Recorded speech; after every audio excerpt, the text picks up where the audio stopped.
Audit aid to Ukraine? Can't. Russia. And so on and so on. So over time, probably inevitably, the inflated threat of Russia became a pretext for everything bad, including censorship in this country. It's Russian disinformation. Shut it down. Thanks to new reporting from Matt Taibbi, who has spent weeks sifting through previously secret Twitter files, we know the federal government's intelligence and law enforcement agencies enthusiastically joined the effort to censor the political speech of American citizens illegally. It was a sophisticated effort. At one point, for example, the State Department released a report falsely claiming that thousands of Twitter accounts were controlled by foreign governments. Russia! And then, unnamed sources in the intel world leaked scary headlines about Russian disinformation running rampant on Twitter. Twitter deleted data potentially crucial to the Russia probe, screamed Politico, ever obedient. And then the Washington Post published a piece threatening to increase regulation of Twitter's advertising because, of course, Russia. So it was a manufactured panic about Russia. But on the basis of that manufactured panic, lawmakers in Washington demanded more. The issue is not that the companies before us today are taking too many posts down. The issue is that they're leaving too many dangerous posts up. In fact, they're amplifying harmful content so that it spreads like wildfire and torches our democracy. Oh, too much speaking. Your opinions are a threat to our, quote, democracy. That was sitting United States Senator Ed Markey of Massachusetts. Nobody said anything because of Russia, and so it accelerated. Not long after that tape was shot, in November of 2020, Congressman Adam Schiff of California, who was then the chairman of the House Intelligence Committee, demanded that Twitter censor any discussion about the House Intelligence Committee. Quote, suppress any and all search results about committee staff, a Schiff aide demanded of Twitter. Schiff was particularly furious that a journalist called Paul Sperry had reported on Schiff's connection to the CIA whistleblower behind Donald Trump's impeachment. So Schiff demanded that Twitter censor Sperry. Quote, suspend the many accounts, including Paul Sperry, commanded Schiff's office. It's illegal. It's openly unconstitutional. Government officials cannot suppress speech. That's the rule of right. And even at Twitter, executives seem to understand that. No, this isn't feasible. We don't do this, replied one Twitter executive. But ultimately, however, they caved. In time, in fact, Paul Sperry was censored by Twitter, along with many thousands of others. Twitter had effectively become a government propaganda outlet. How that happened and the effect that it had on American electoral politics is one of the most important stories of our time. And as we said, we know about it because of Matt Taibbi, who has been at the center of it.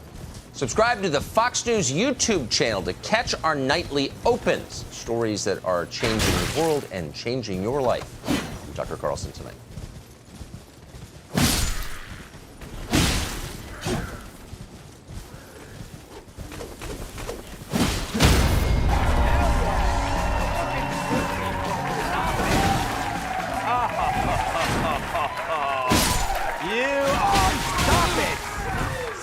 You're making me blush all over. Could be the hives. So happy Thursday, everyone. I love Thursdays because they're like Tuesday's hotter, mysterious cousin. Whereas Tuesday says, sorry guys, I have to stay in and do my homework. Thursday is like, hey, what are you doing later? Why don't you swing by my van and we can party? I just had the approach to Scottsdale. Speaking of parties, what a transition. This week, we saw an amazing contrast to two governors and their inauguration speeches. While one spoke of celebrating policies that led to unprecedented population growth, the other groveled to citizens she once mocked for leaving her state. First, the Empress of Eyebrows. New York Governor Kathy Hochul vowing to make her state a better place to live. Well, as soon as she figures out who replaced her Botox with crazy glue. Really? We must and will make our state safer. This means New Yorkers can walk our streets, ride our subways, our kids can go to school free from fear. We have to make our state more affordable. And New Yorkers are just struggling to pay rent, food, and gas to get to their jobs. They're hurting. And we must reverse the trend of people leaving our state in search of lower costs and opportunities elsewhere. Yeah, so she's ordered the National Guard to bomb Florida and Texas. She has no other solutions. But she now admits people are leaving in search of lower costs and opportunities elsewhere. I guess that includes the opportunity to not get stabbed or pushed in front of a subway. Activities that blossomed under her watch as she continues to defend no cash bail. Of course, this is the same jackass who just a few months ago told unhappy New Yorkers to beat it to Florida. Turns out she was giving them good advice. And we're here to say that the era of Trump and Zeldin and Molinaro, just jump on a bus and head down to Florida where you belong, okay? Get out of town. Get out of town. Yeah, notice how she said bus? Even she knows that thanks to her higher taxes and gas prices, we can't afford to fly or drive. So the message was clear: take a hike if you disagree with my views. And if you're headed to the Villages, bring a lot of condoms.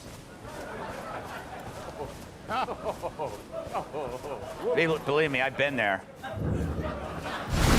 But now that this hypocrite's in office, she's begging all those taxpayers that she once mocked to come back.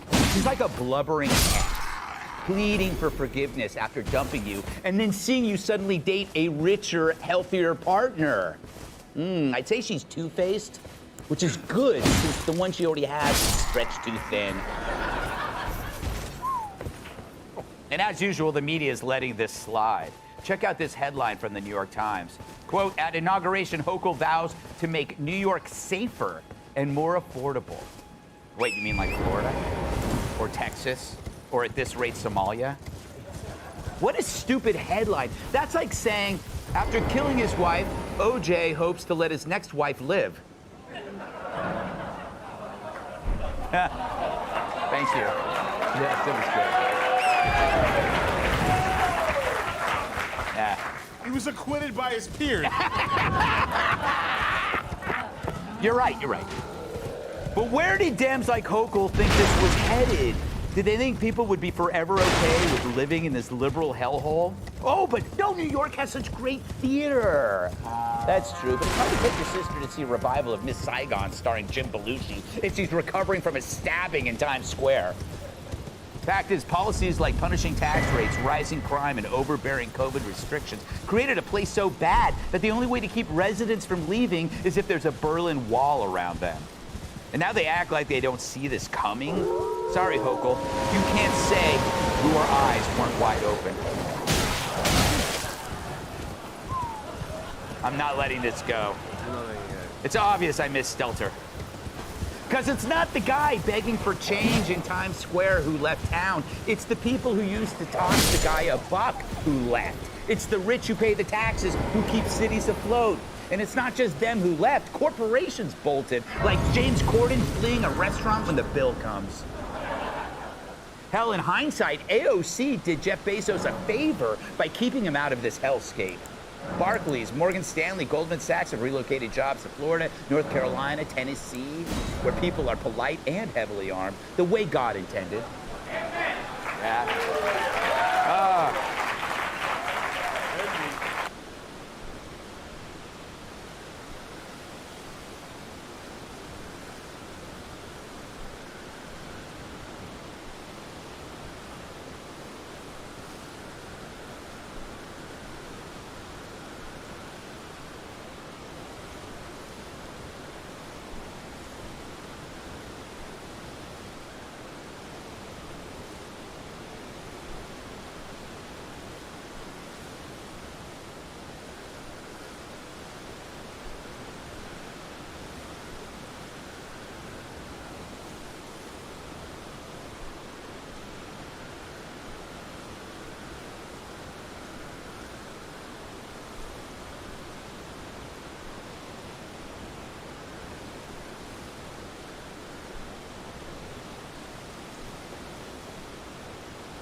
everyone's been grafted.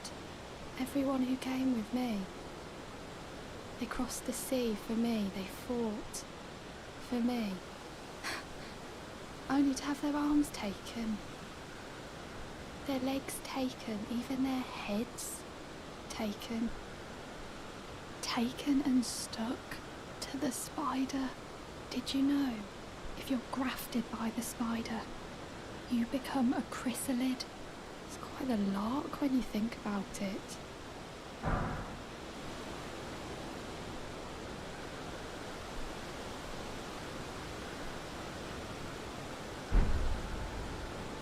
You're all on your own, are you?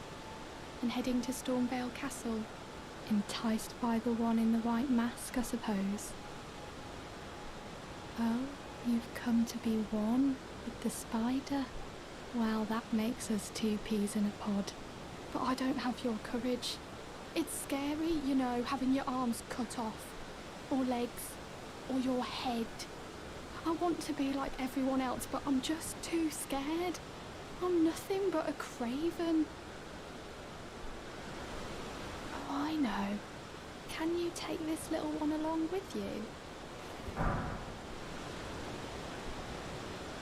The poor thing deserves someone braver than myself. And the spirits look rather fondly upon you. It'll be glad of your company, I think, the little one. It was a pleasure to see you. Oh, can you pass on a message for me? If you see the little chrysalids in Stormvale Castle, tell them I love them. And that, despite my craven heart, I'm sure I'll be joining their club soon enough. I'm finally getting the hang of this whole pain thing, you know. It was a pleasure to see you. Oh, can you pass on a message for me? Tell them I love them. I'm finally getting...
Yeah. At least they didn't shoot their guns in the air. Anyway, tech companies did the same in liberal-run California with jobs fleeing to Texas. To me, it's a good sign. It's capitalism having an allergic reaction to socialism. And while Hochul was begging people to come back, Governor Ron DeSantis was congratulating them on getting out. The policies pursued by these states have sparked a mass exodus of productive Americans from these jurisdictions, with Florida serving as the most desired destination, a promised land of sanity. Many of these cities and states have embraced faddish ideology at the expense of enduring principle. We will not allow reality.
Facts and truth to become optional. We will never surrender to the woke mob. Florida is where woke goes to die. So, where woke goes to die. That should be the new state motto, because it's true. It is where the woke go to die. Well, that and the elderly. And I don't blame them. It's great. I'm gonna go there and die. Soon! New Hampshire's been saying live for free or die for 75 years, and when's the last time they killed anybody? Phonies. But DeSantis is right. Both California and New York had six-figure population loss since 2020, while Texas and Florida have seen growth in the six-figure range. Bottom line, the blue states have their work cut out for them. Otherwise, in 5 years, when someone farts in LA, New York, or SF, it's gonna echo for miles. But hey, they may already be on the case. Check out this ad I saw late last night. Hey, all you great people who left New York for Florida, we want you back. We've made tons of changes since you've been gone, and you're gonna love what we've done with the place. Like in our libraries, where every night is now dudes who dress like ladies' night. And we heard you hate unnecessary lockdowns, which is why we're not locking down anyone, including the Central Park masturbator, the downtown defecator, and the Riddler. Plus, why pay $250 to see Mickey Mouse when you can see tons of real mice for free? Wow, that's awesome. That's right, kid. And we've got tons of entertainment options for the whole family, like Crazy Guy Yelling on Street Corner and Sidewalk Slasher. And if you felt like there's too many old people in Florida, don't worry. In New York, our leaders took care of that years ago. And in Florida, it's hot all the time. But New York has all 4 seasons. Hot, really hot, cold, and this. So come back to New York, where we promise to kill you less. Welcome tonight's guest. He makes wingtips, pinstripes, and sock garters look sexy. Host of Kudlow on Fox Business, Larry Kudlow. His wits are drier than a martini stirred with beef jerky. Best-selling author and Fox News contributor Douglas Murray. She's banned from more restaurants than trans fats. Fox News contributor Kat Tiff. And he always lifts free weights because gyms are afraid to charge him. My massive sidekick in the NWA is world heavyweight champion, Tyrus.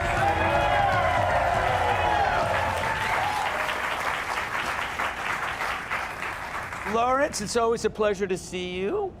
What do you make of Hochul's flip-flop? Does she assume that we just forgot about this?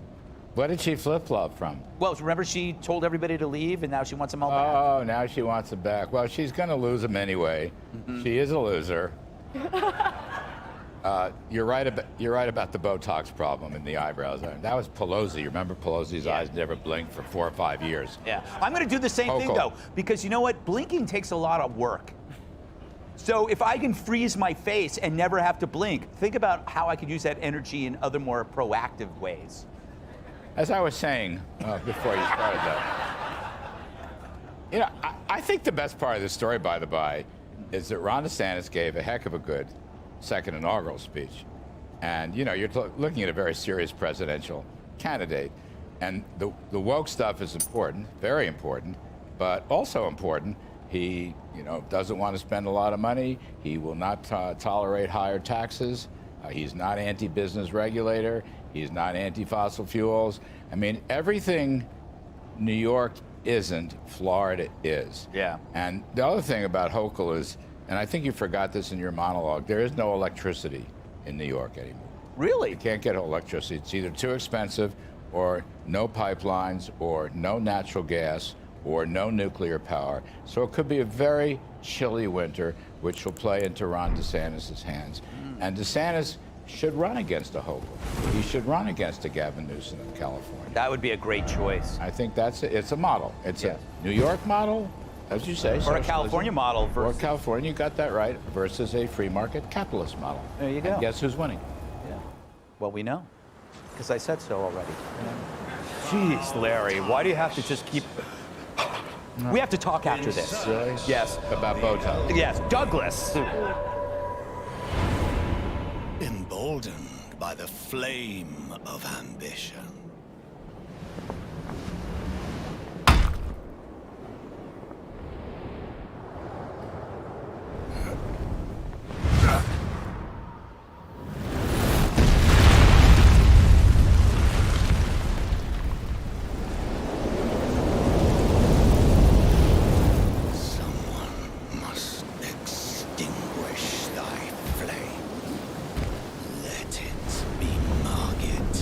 Fell.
Thou art of passing skill. Warrior blood must truly run thy veins. Tarnished. Put these foolish ambitions to rest.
Thou art of passing skill.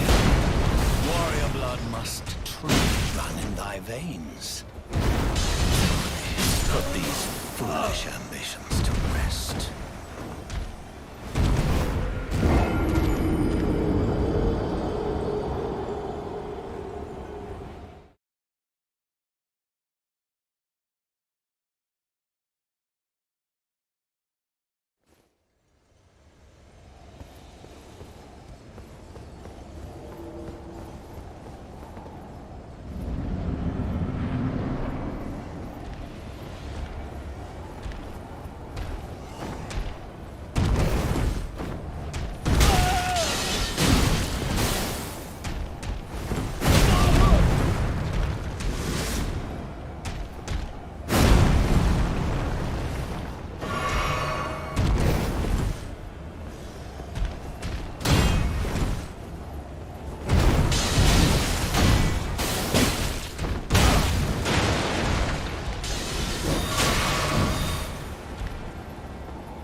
blood must truly run in our veins.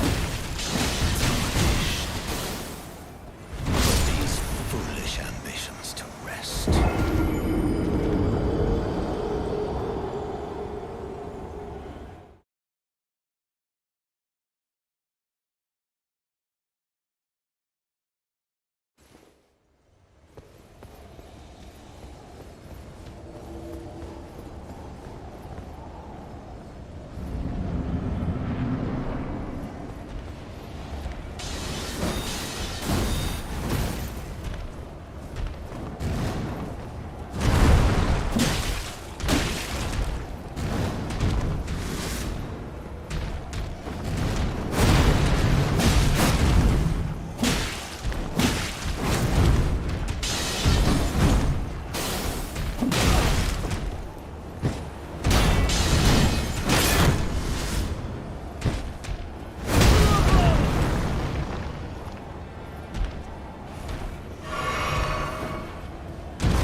blood must truly run in thy veins. Tarnished.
You moved from England to New York. Would you ever consider moving from New York to, say, Florida? I was actually in Florida the other day, and friends there who've moved from New York, I mean, they practically turn up with catalogs for properties now. Yeah. It's quite annoying. They're very evangelical. They're like, you've got to move down here. Why didn't you move down here? The taxes are better, the weather's better, and everything. I say, you don't leave London to move to a suburb. Yeah. You mean you like the city? I love the city. Yeah. I love New York. I think it's a great city. Have you ever been to Jacksonville? Yeah, great restaurant. Well, look, the Cake Factory as far as you can see. I know, look, I don't want to be down on Miami, I don't want to be down on any of these places, Austin, Nashville, all these other places, but New York is New York. It's one of the great cities of the world. It's going people down on it like a bit of the moment, but it'll come back. I'm not here for the theater. I'm here for you, Greg. That's why I'm here. Finally, he admits it.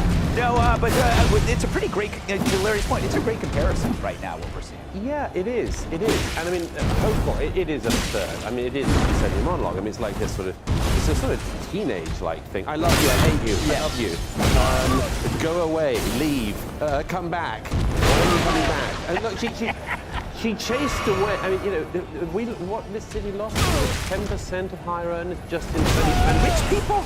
The rich people, the people paying the burden of the taxes. Yes. Who support the homeless? Who support the homeless, all of this stuff, and now everyone's worrying about the deficit and much more. There are no rich people. They're gone. They're completely gone, which is a tragedy.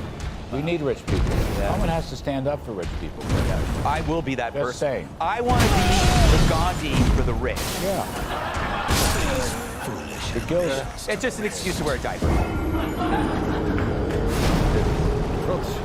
What? Did he? I don't know what that means. He didn't wear a diaper. I don't know what I'm talking about. Haven't we made that clear since this show started? I have no expertise in anything. Kat, I bet you have some sort of relationship allegory to what Kathy Hochul was talking about, or did I already use it? Yeah, because yours doesn't work, because the relationships that are like, go away, never want to see you again, and please come back, there's always like this insane sexual chemistry. Yes. Which I don't feel for Kathy.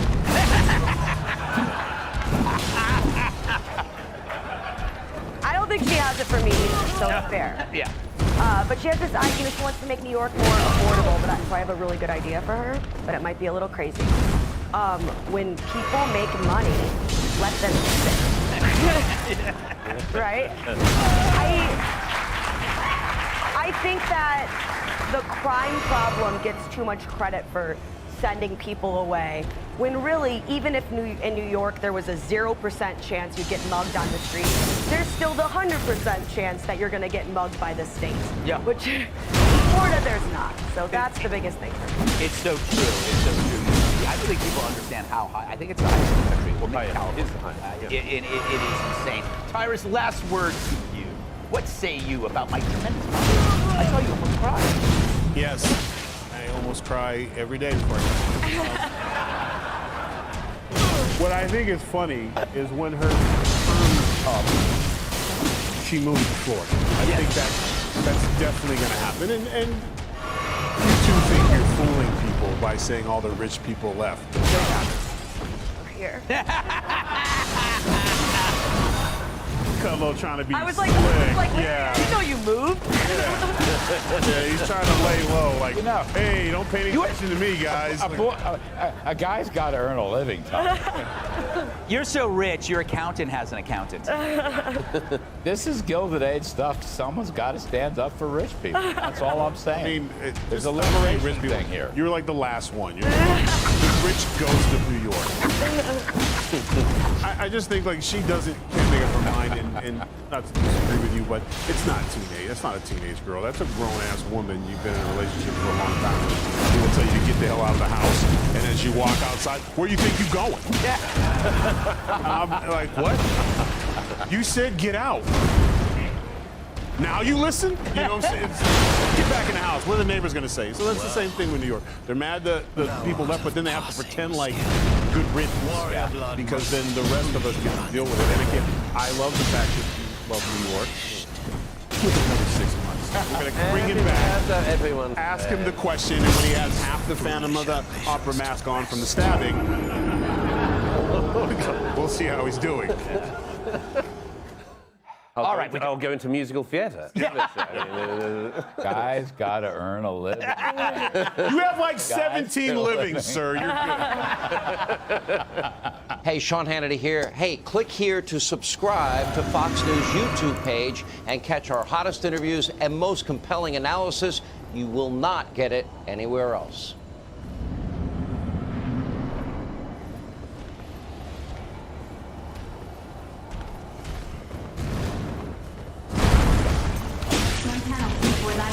If you plead guilty or are found guilty, is up to death and/or imprisonment for life. Do you understand? Shocking new details in the brutal killings of 4 Idaho college students. The suspect, Bryan Kohberger, making his first court appearance in Moscow to face 4 first-degree murder charges.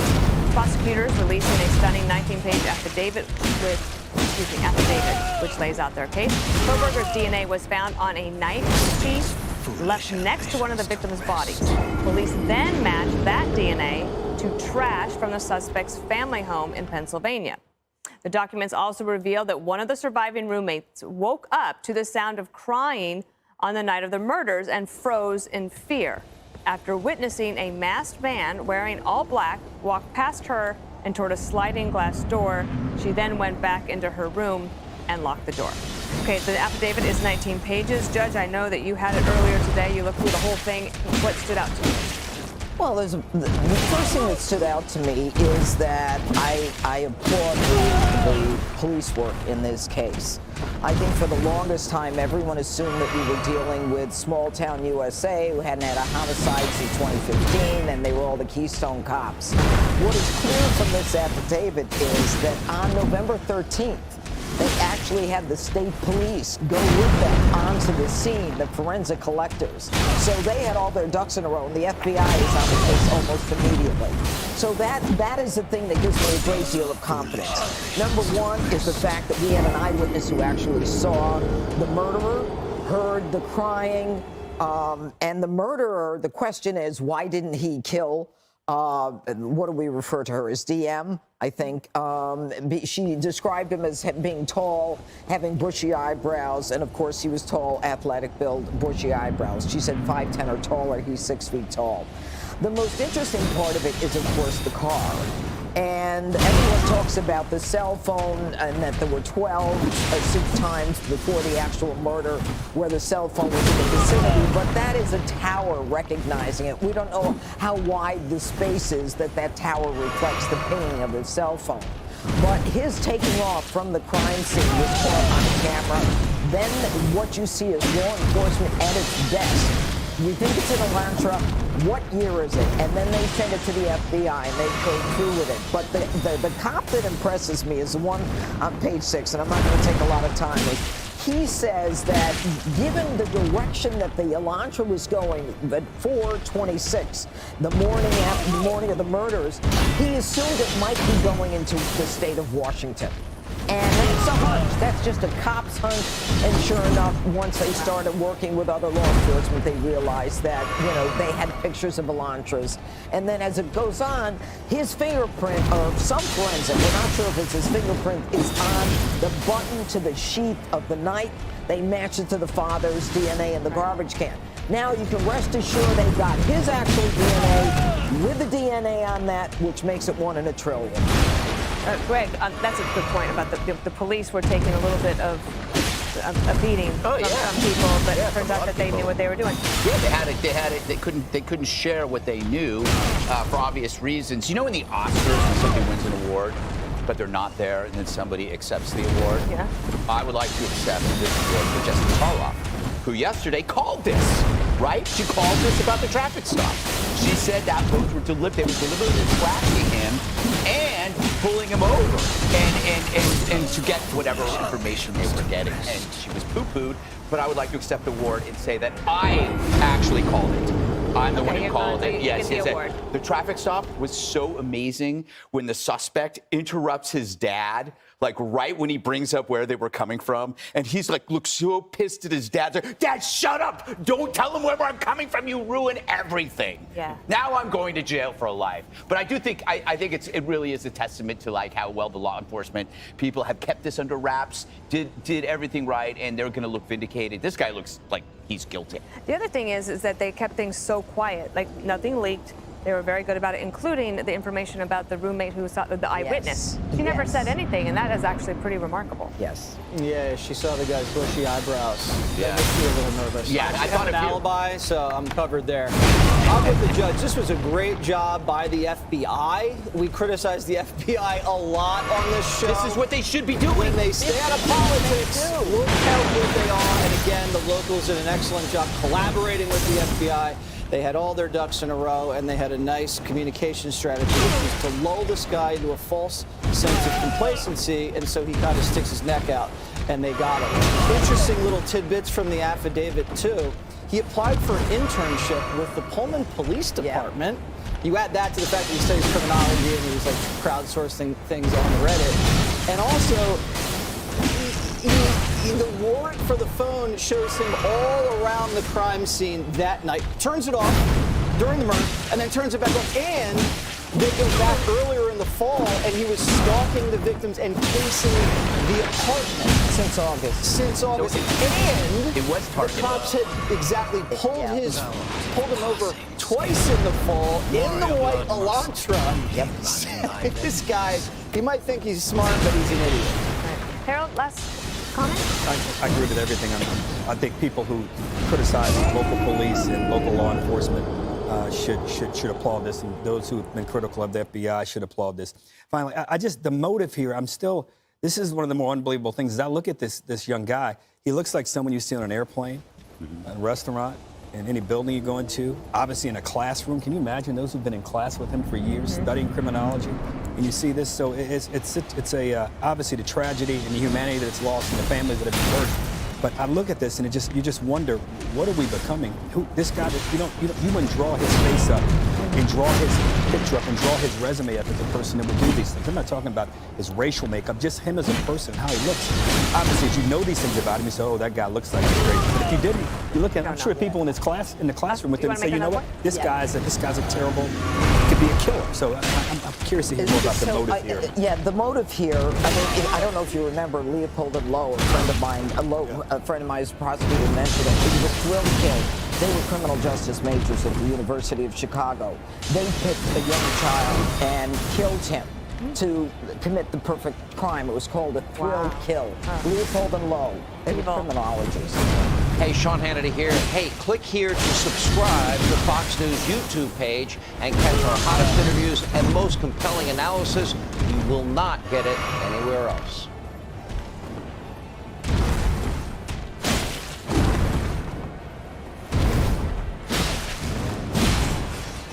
The graph was provided to I initially saw it.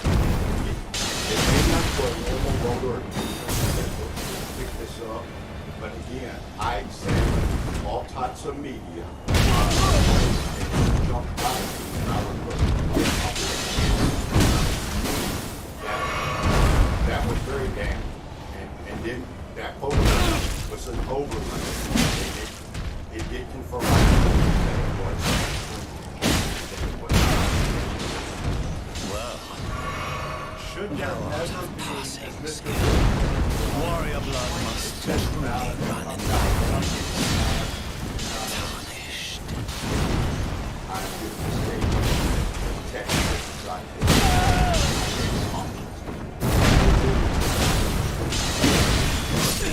Foolish ambitions to rest. Further on add that if the validated is 20 inches and you print it on 20-inch paper, shrink of it will do nothing. The margins will be exactly the same as they are on a regular ballot, and they should be tabulated.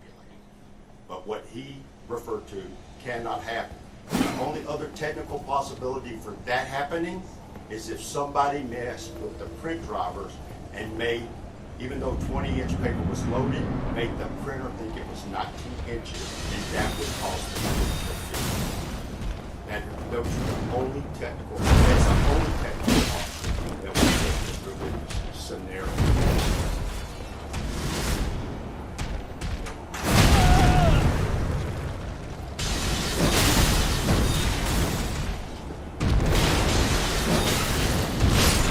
Foolish ambitions to rest.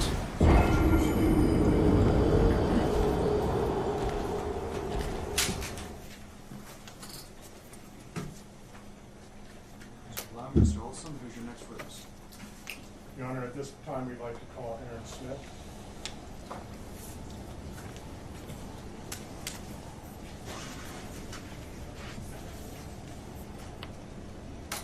Your Honor, I'm not sure that we have Mr. Smith on the witness list. Absolutely. On the witness list that we just filed with the court yesterday? I'll have to look. I know that we disclosed him. I'm not seeing Mr. Smith on the list for this.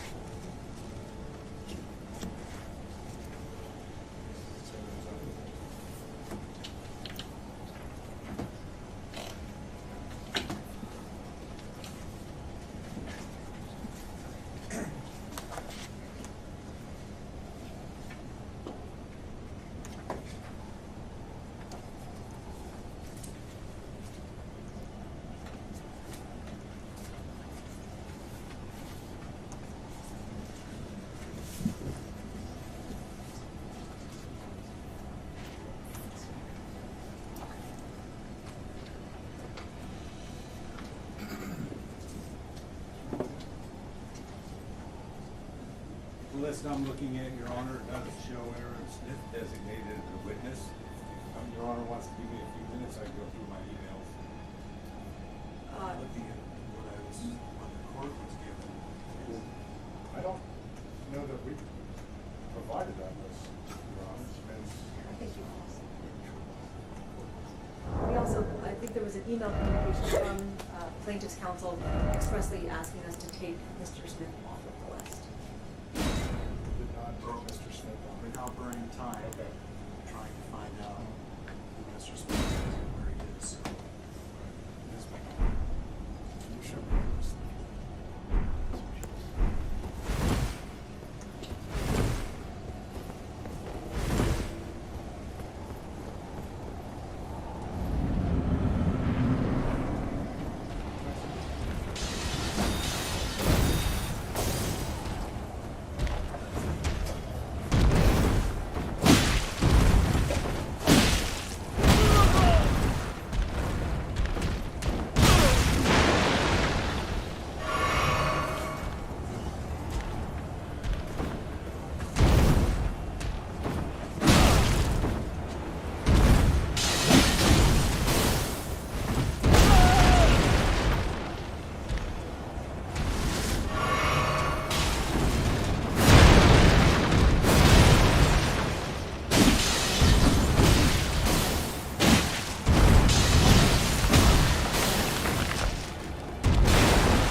truly run in thy veins.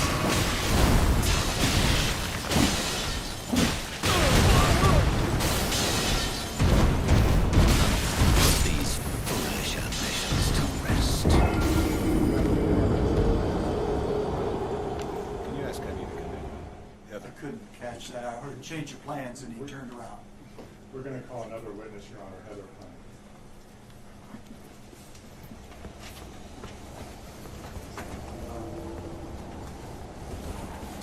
Sorry about that, Your Honor.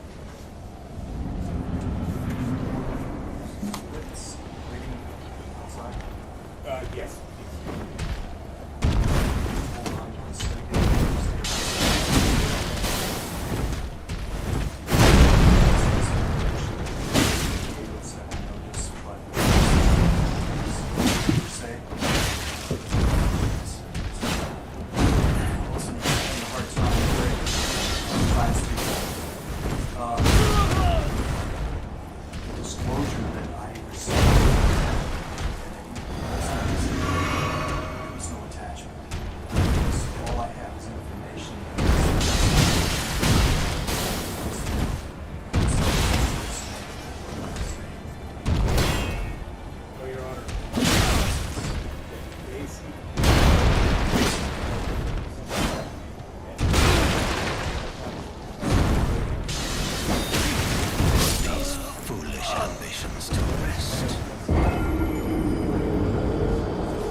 Public Records Act request that was made for chain of custody documentation. And the voicemail, we believe, Your Honor, is a statement against interest.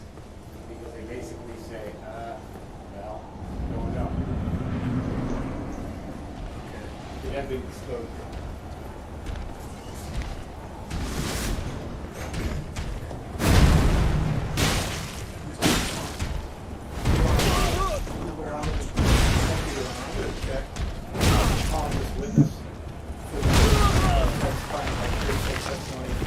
By somebody named Betty, who was on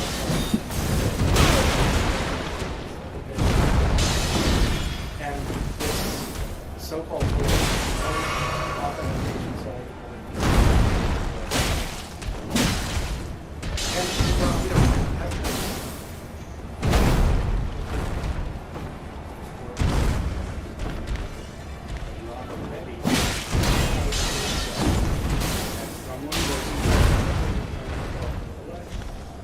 She also identifies that she is responding to my client regarding a public request. A witness regarding a Public Records Act request. He gave that Public Records Act, but he is explaining in the lawyer that he's still looking for the records.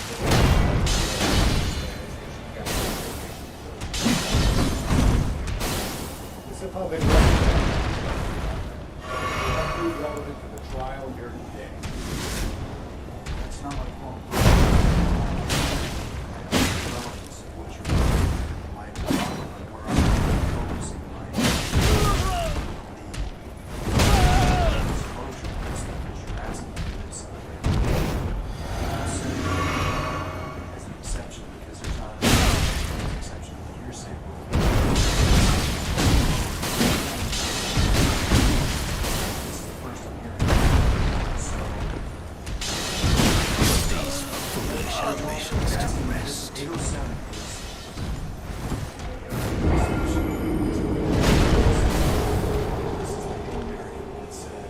Understood, Your Honor.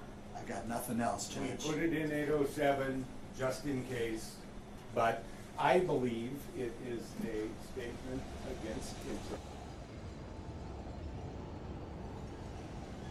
January 3rd is a date that had more importance to me than my own birthday, because that was the day Logan Paul said he was going to respond to CoffeeZilla's investigative series on his CryptoZoo project. Throughout a year-long investigation conducted by CoffeeZilla, he produced 3 videos that highlighted that CryptoZoo was a scam, and told the story of tons of victims who lost money and went over how it got to that point and what went on behind the scenes. Logan Paul stated that he would be responding to all the allegations on January 3rd, and he did, in a remarkably baffling way. So January 3rd rolled around, and it was this very sad, wet fart of a response from Logan Paul. He released a 7-minute video where he addressed none of the actual claims that had evidence backing them, and avoided all of the actual hard-hitting facts that CoffeeZilla was providing, without giving his side of anything. Instead, he just started attacking the character of CoffeeZilla, and throwing out wild accusations with nothing to back up his claims in his own video, which makes him very hypocritical in that sense, such as him stating at the very beginning that CoffeeZilla's been getting information wrong because he's turned into a gossip channel, without ever showing any of the things he's gotten wrong recently, and then saying that he tried to work in law enforcement but was turned away for being not truthful and his work often being speculative, of which he provides no sources to where he got that, so I imagine he reached into his colon and pulled it out like a little dingleberry. So, his video wasn't the best when it came to proving his innocence. So he then released a podcast episode yesterday going over it deeper. However, it's not deep at all. This shit is shallower than a micro penis. It doesn't go anywhere. It's still the very surface level shit where he doesn't actually talk about any of the evidence-backed claims that CoffeeZilla makes against him, his team, his project. It's an hour and 20 minutes of them trying to play the victim here, and it's so shameless at one point that he even begins reading a letter that he supposedly received from a fan that made him tear up, talking about how great of a person Logan is and how he has such a kind heart, and then Logan tears up on the podcast again. None of this has anything to do with the CoffeeZilla investigation or CryptoZoo, so it just seems like he's farming sympathy points for some reason. It's just not good at all. This is actually significantly worse than a 7-minute response video. Now, he does reinforce that he will be suing CoffeeZilla for defamation for his investigative series on CryptoZoo, which leads me to believe that Logan Paul is truly surrounded by absolute fucking troglodytes. There is nobody in Logan Paul's immediate circle that gives him good advice. A defamation case is extremely hard to win, in even the best of circumstances. But you have a shady crypto company that a ton of people lost a ton of money on, and you're suing a guy who investigated for a year and provided nothing but an unbiased, objective looks at the facts. No matter how you want to spin it, it is objective as it gets. Logan Paul seems to believe that CoffeeZilla highlighted him as a malicious, evil supervillain, which are his words, not mine. But in the actual investigation videos, you can see CoffeeZilla multiple times mentions that he can't pin the blame on any one person, and in fact focuses more highly on the other two people, Jake the Crypto King and Eddie Ibanez, than Logan Paul. So, to win a defamation case, you not only have to prove that the information is incorrect, you have to prove that it was knowingly incorrect by the person who put it out there publicly. You have to prove there was malicious intent. You would have to somehow prove that CoffeeZilla knew all of this information was wrong, published it anyway for the sole purpose of hurting your image. And that's a very difficult thing to prove, because you can make tons of arguments that CoffeeZilla, even if things are wrong, which so far Logan Paul's proven nothing wrong, aside from one of the victims in the testimonials being shady, aside from that he's proven nothing, he would then have such a solid defense regardless, because he investigated and just provided like facts of information he gathered from Logan Paul's own team. So he would have a very strong case of, this isn't defamation, I was doing a public service by bringing all of this information to light. Like, it's an unwinnable case of defamation, and I have to imagine Logan Paul knows that and just wants to bully CoffeeZilla legally and cost him a lot of money to hurt him, which is fucked up. That is malicious and supervillain-like, Logan. Of course, I'm no lawyer, but I am at least somewhat familiar with how defamation cases usually go, because when someone's feelings get hurt, they always try and sue for defamation for some reason. It's pretty cringe. Now, another thing that I want to mention before showing the podcast moments is Logan Paul is so delusional that he actually is using the defense of him hiring criminals makes him innocent. So in his response video, he's like, you talked to my developer that stole the code for $1 million. Did you know that that developer is actually a convicted criminal? And then showcases his criminal history, as if that makes Logan Paul look better or innocent. Logan, you hired 3 criminals to run this with you. That makes you look much, much worse and much more guilty. Oh, no, guys, it's not me that was bad. I hired 3 criminals. I brought together the Suicide Squad here to run this crypto company. It's them that were bad. It's not my fault. Why are you getting mad at me? I just hired the criminals. Obviously, you're responsible for the team you put together. You are liable for 2 of them stealing $7.7 million from the project here. That is your fault. I don't know why you keep falling back on, no, it's just that those criminals that did it, not me.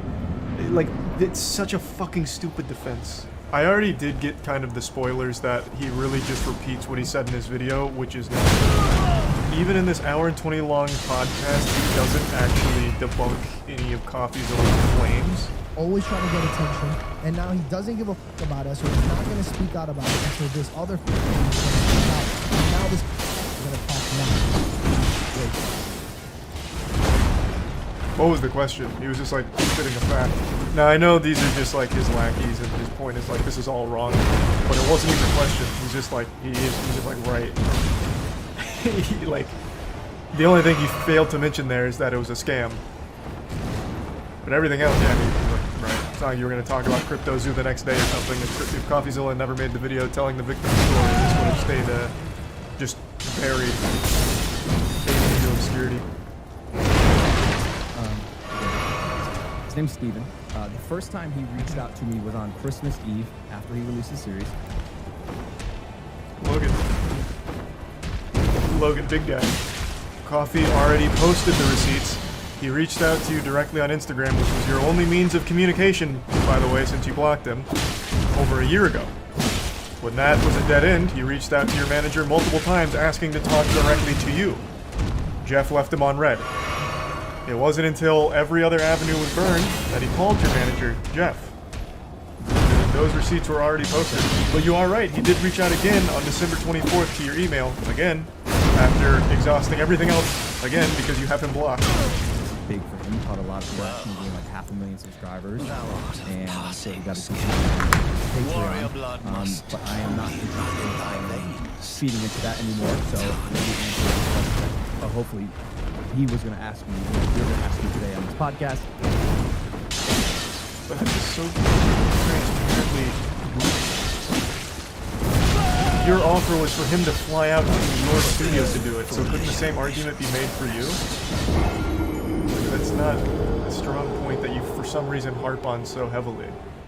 His offer was to just do a general video call. In fact, CoffeeZilla doesn't even do those interviews, video calls, on his main channel. He does it on a secondary platform. So it wouldn't even be milking views or anything out of it. It's literally just getting the truth.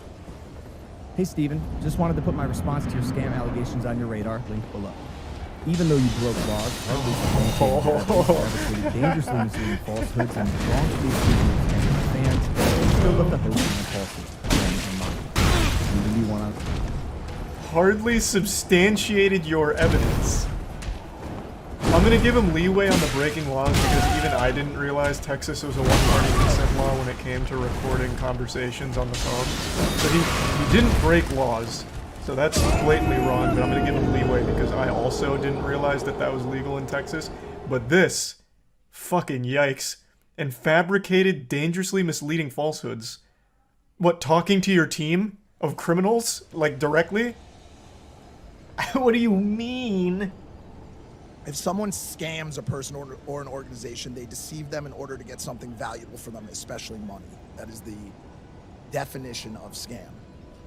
So my first question, and this question was answered in his series, it was a 5-second blip that was a part of a probably hour-long of documentary, you know, filmmaking, was how much money did you make off the sale of the coin? Oh, no. Oh, this is so much worse than I would have expected. Just because Logan didn't make the money doesn't mean it wasn't a scam. You know who did make money and 7.7 million's worth? 2 of the other criminals he hired to run it with him, Mike. Yes, it is a scam, even though Logan didn't make the money off of it. Holy shit. I am going to assume this had to have been recorded a week ago, or longer. There's no way he recorded this and released it today, after his response video and the reception and all of the points made about it. I refuse to believe he is that blissfully ignorant of what's going on. This has to be old. This is wildly bad. This is just... So, the setup he's doing here is, Coffee refused to come on Impulsive, so instead I'm gonna have my sidekick here make up easy softball questions that we think CoffeeZilla may have asked if he was lobotomized. And then Logan tackles those easy ones. For instance, what is a scam?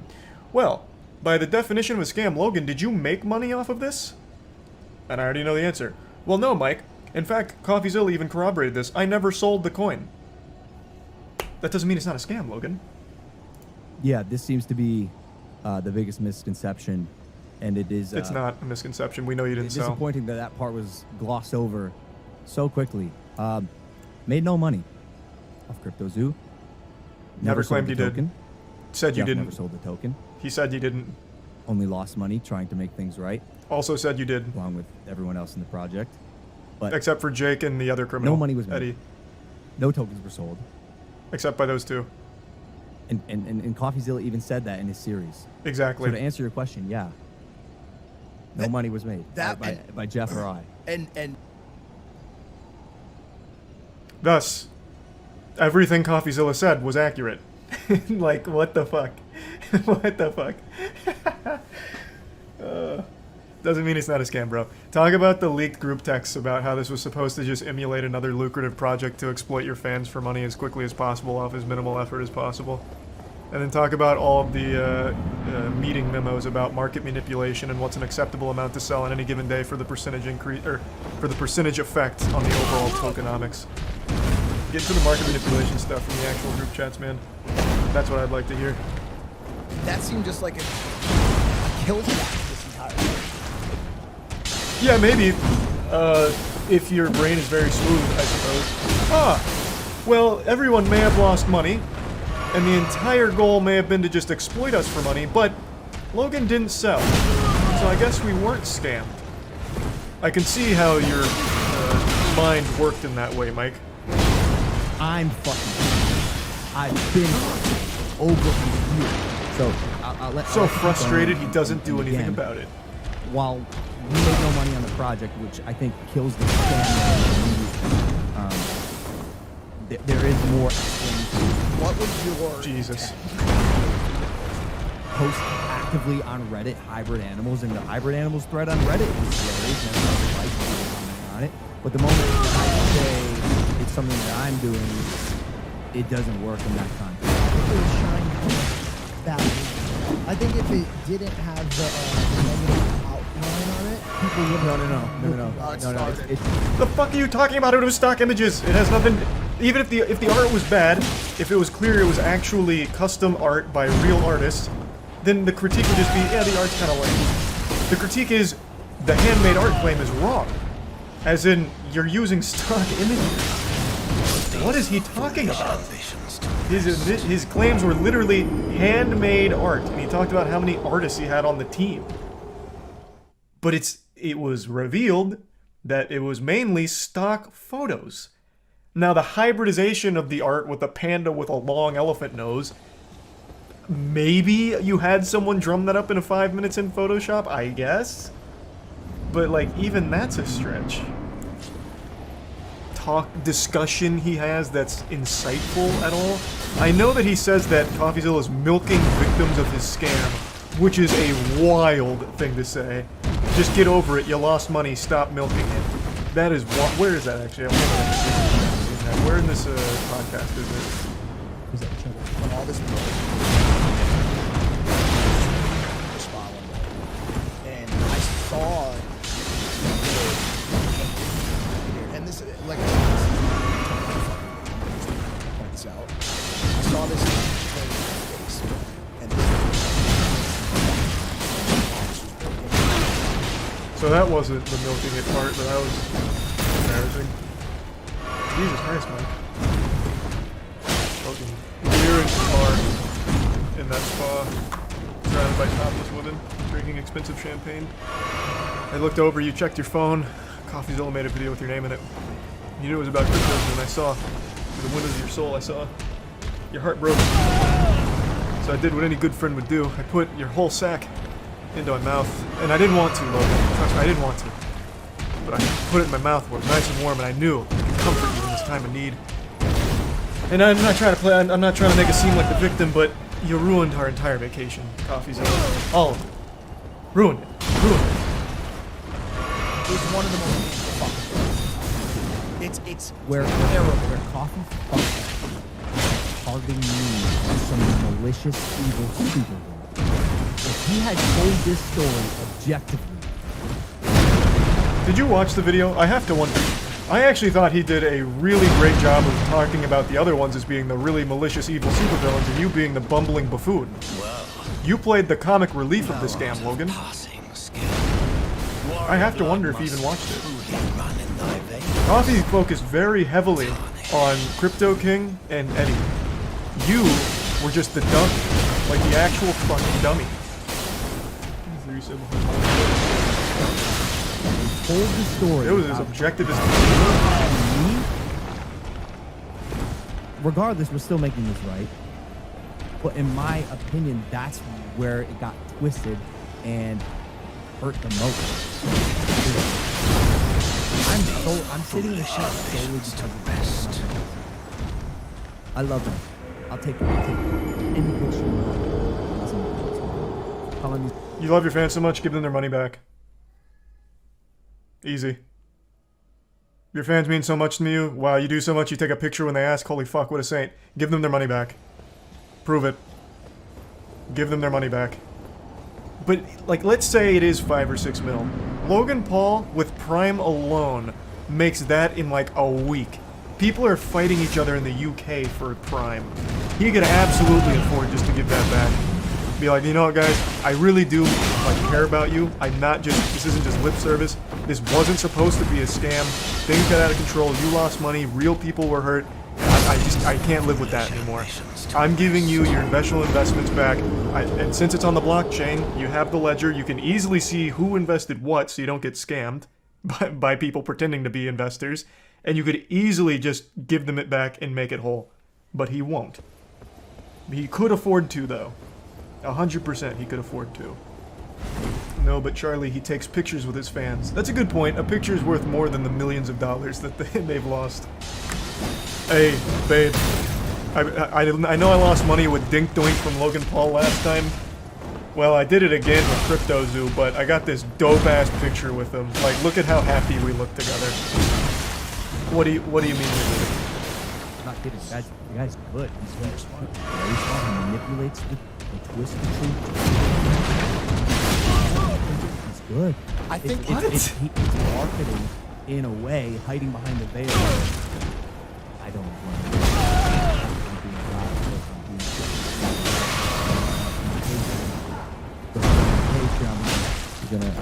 Which fucking goober laughed at that? Like, this is a bad point anyway. He should be making money from his work. Not to quote the Joker, because that's turbo cringe, but if you're good at something, don't do it for free. Like, he's the best goddamn investigator the platform has. He should be making money from it. I don't see how that's a critique. What's the criticism there? Ah, he did these investigations, and he makes money! He can't be trusted! I'm not sure what he's fabricating, or if people are genuine about what they're saying, because he doesn't verify background, he doesn't substantiate any evidence, so he's probably... Do you not believe there's victims? For people who have lost here, and highlight them. That's what I would do about them. He's good, he's very good. Call him victims, Logan. The more he says, and the more he continues to spread this misinformation that this was a con or scam, the more I have the lawsuit that I am filing. Definitely. I do... The disconnect in his brain is wild because he puts it on this lens like the guy, CoffeeZilla, is just someone that doesn't like him, as opposed to a guy who investigated this fully. So he truly believes that everyone that he showcases and every story he tells has to be by a paid actor and can't comprehend that real people lost a lot of money from his project. Or maybe he can and he pretends to be stupid. Couldn't really tell you. But yeah, he just talks about the people losing money as being milked, or them milking it. Yo, you got scammed. Get over it. I think I really do think Stan's had the best take on it. Like, if he was Logan Paul's guy, he would have advised to just ignore it. And he's absolutely right. I thought the right play would just be make everyone whole again, refund them. I think that's the morally correct thing to do. But if Logan just wanted the easiest way and just to get out of this as quickly as possible, if he never said anything, he would have been fine, actually. But now he's posted this on both of his main platforms, Logan Paul channel and now Impulsive.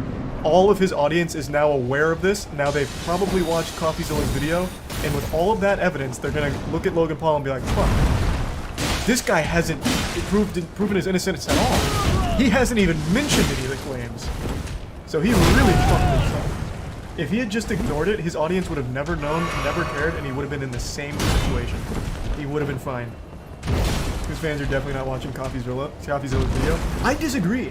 So I actually think since now he's posted it 2 times, they're gonna be like, what are you talking about? What are these scam allegations? I bet it's a bunch of baloney, a bunch of fucking barnacles. Logan would never do that. Let me see what this is. Then they'll watch it for even a second, like hate watch it. But then Coffee immediately starts making points, and they're like,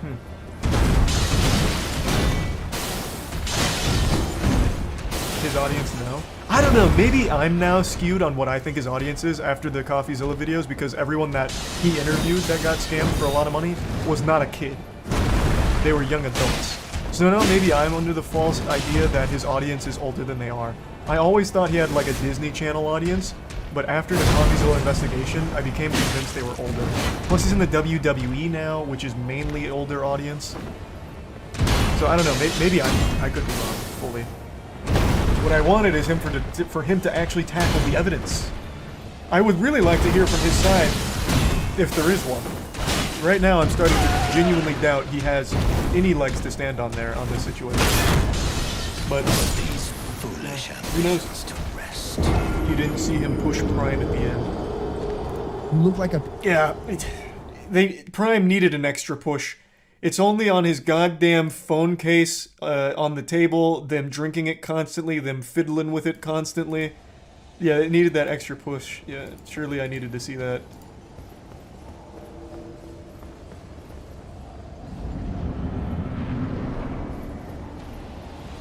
Let me pull this up. So this is basically Logan Paul. That's crazy that they were able to fucking, man, like, I'm actually mad at Logan Paul for this. Because, like, he had his drink called Prime. I remember whenever we were gonna do OTK, and we actually were thinking about, instead of it being called OTK, we were actually gonna call it Prime Gaming, or Prime, or something like that. And then we had a legal firm that we consulted about this, and they said, have you guys ever heard of Amazon Prime? And we're like, yeah. And they're like, yeah, you're not gonna do Prime. Just trust us, it's a bad idea. How the fuck did he get it? How the fuck did he do this? I'm so pissed, man. Yeah, this was our idea. All right, let's go. Lot to cover this episode of Ball State. You are tuning in just now, and you missed the tail end of December. We did not miss it. A lot had happened. We know. I believe the last Boys Only episode we were on, I said some pretty harsh things to George about his I don't even know who the fuck George is. Like, is this Curious George? George Washington? Is this guy George? Who is George? Religion overall that I'm happy about. And the following week, a YouTuber named CoffeeZilla made a 3-part series. So wait a second. Logan Paul went and dissed God, and then the next day or the next week, this video comes out that destroys him?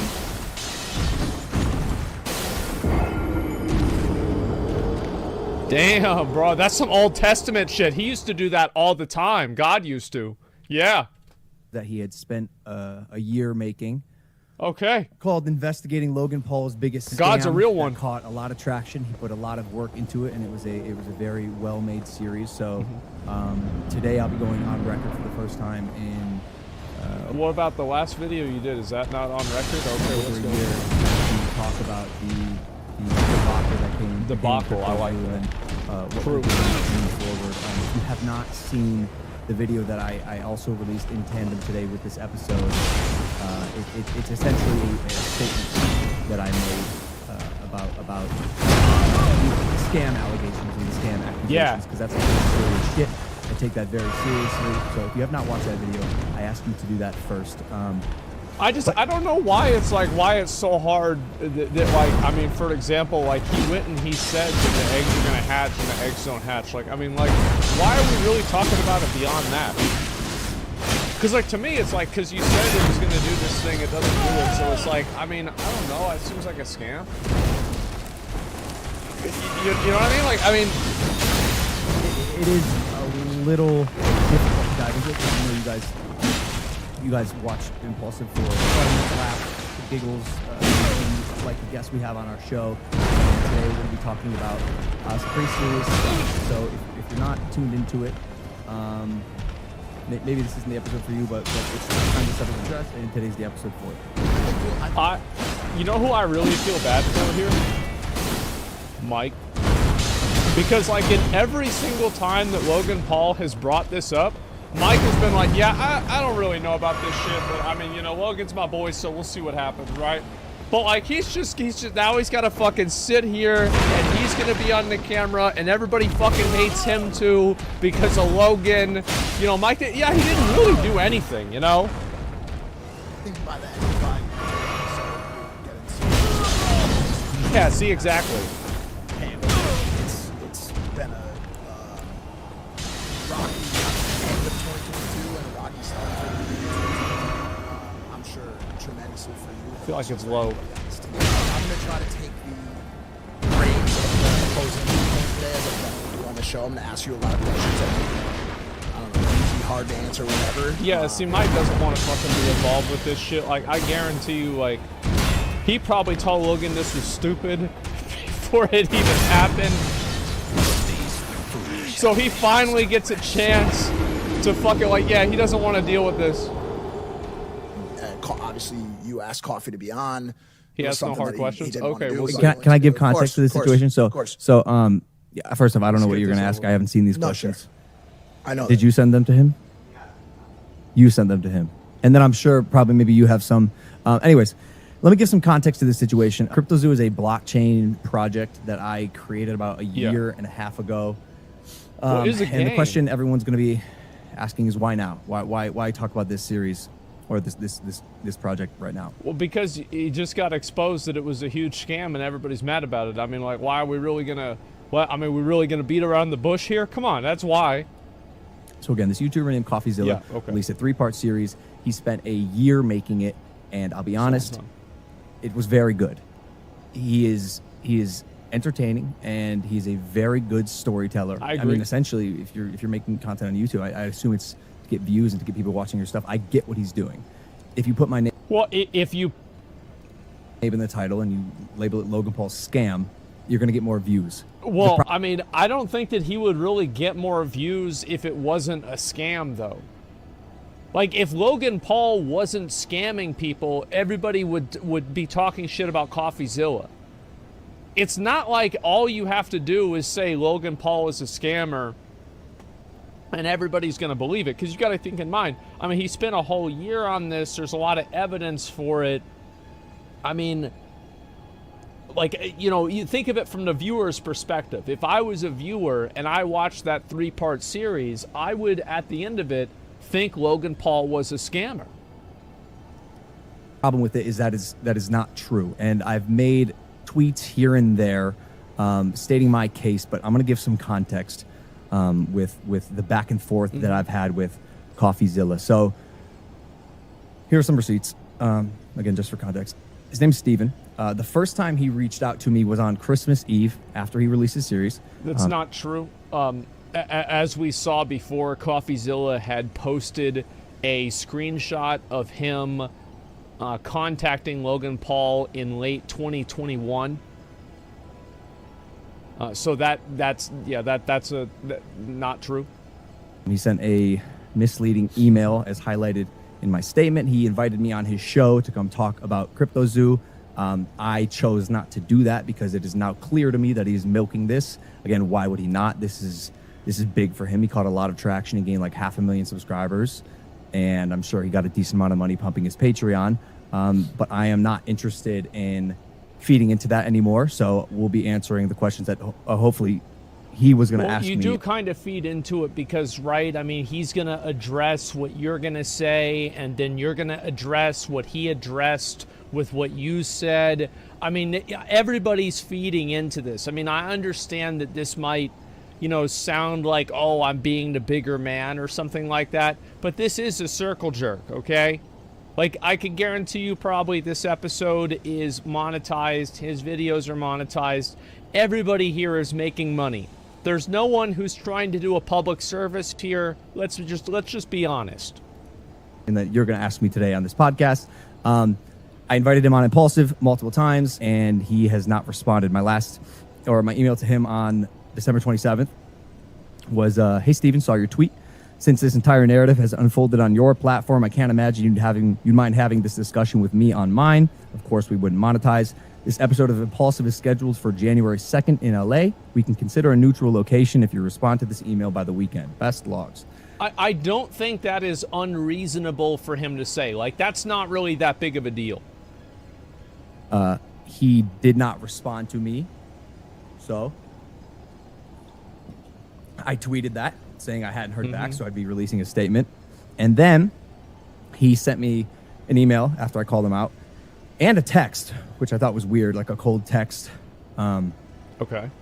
Hey, Logan. Recently got your number. This is CoffeeZilla. I'm forwarding the same message I sent to your email here as well. Capzilla? Look at that. That's the first fucking thing I went and I saw. Oh my god. Capzilla. Hey, Logan. I saw your tweet saying I haven't responded, but that isn't accurate. I asked you for a comment multiple times over the course of a year. You refused. I invited you on my platform. You refused. You invited me on Impulsive. I refused. We're unfortunately at an impasse, so let me try to get us unstuck here because I think people deserve to hear from both of us. Okay. I'd like to offer you a co-live stream interview about CryptoZoo to respond on tomorrow at 10 a.m. PST, so no one has to travel on the holidays, so there's no editing and just us talking one-on-one. It's the most fair and neutral way to do this. I will send you a video if you agree. Here was my response. I sent him an email. Okay. After I posted my statement. Hey, Steven, just wanted to put my response to your scam allegations on your radar, linked below. Even though you broke laws, hardly substantiated your evidence, fabricated dangerously misleading falsehoods, and wrongfully accused me of scamming my fans, I'd still love to host you on Impulsive, again, unmonitored. It can even be one-on-one. Sorry, boys. I'm interested in talking about your workflow, creative process, and of course, CryptoZoo.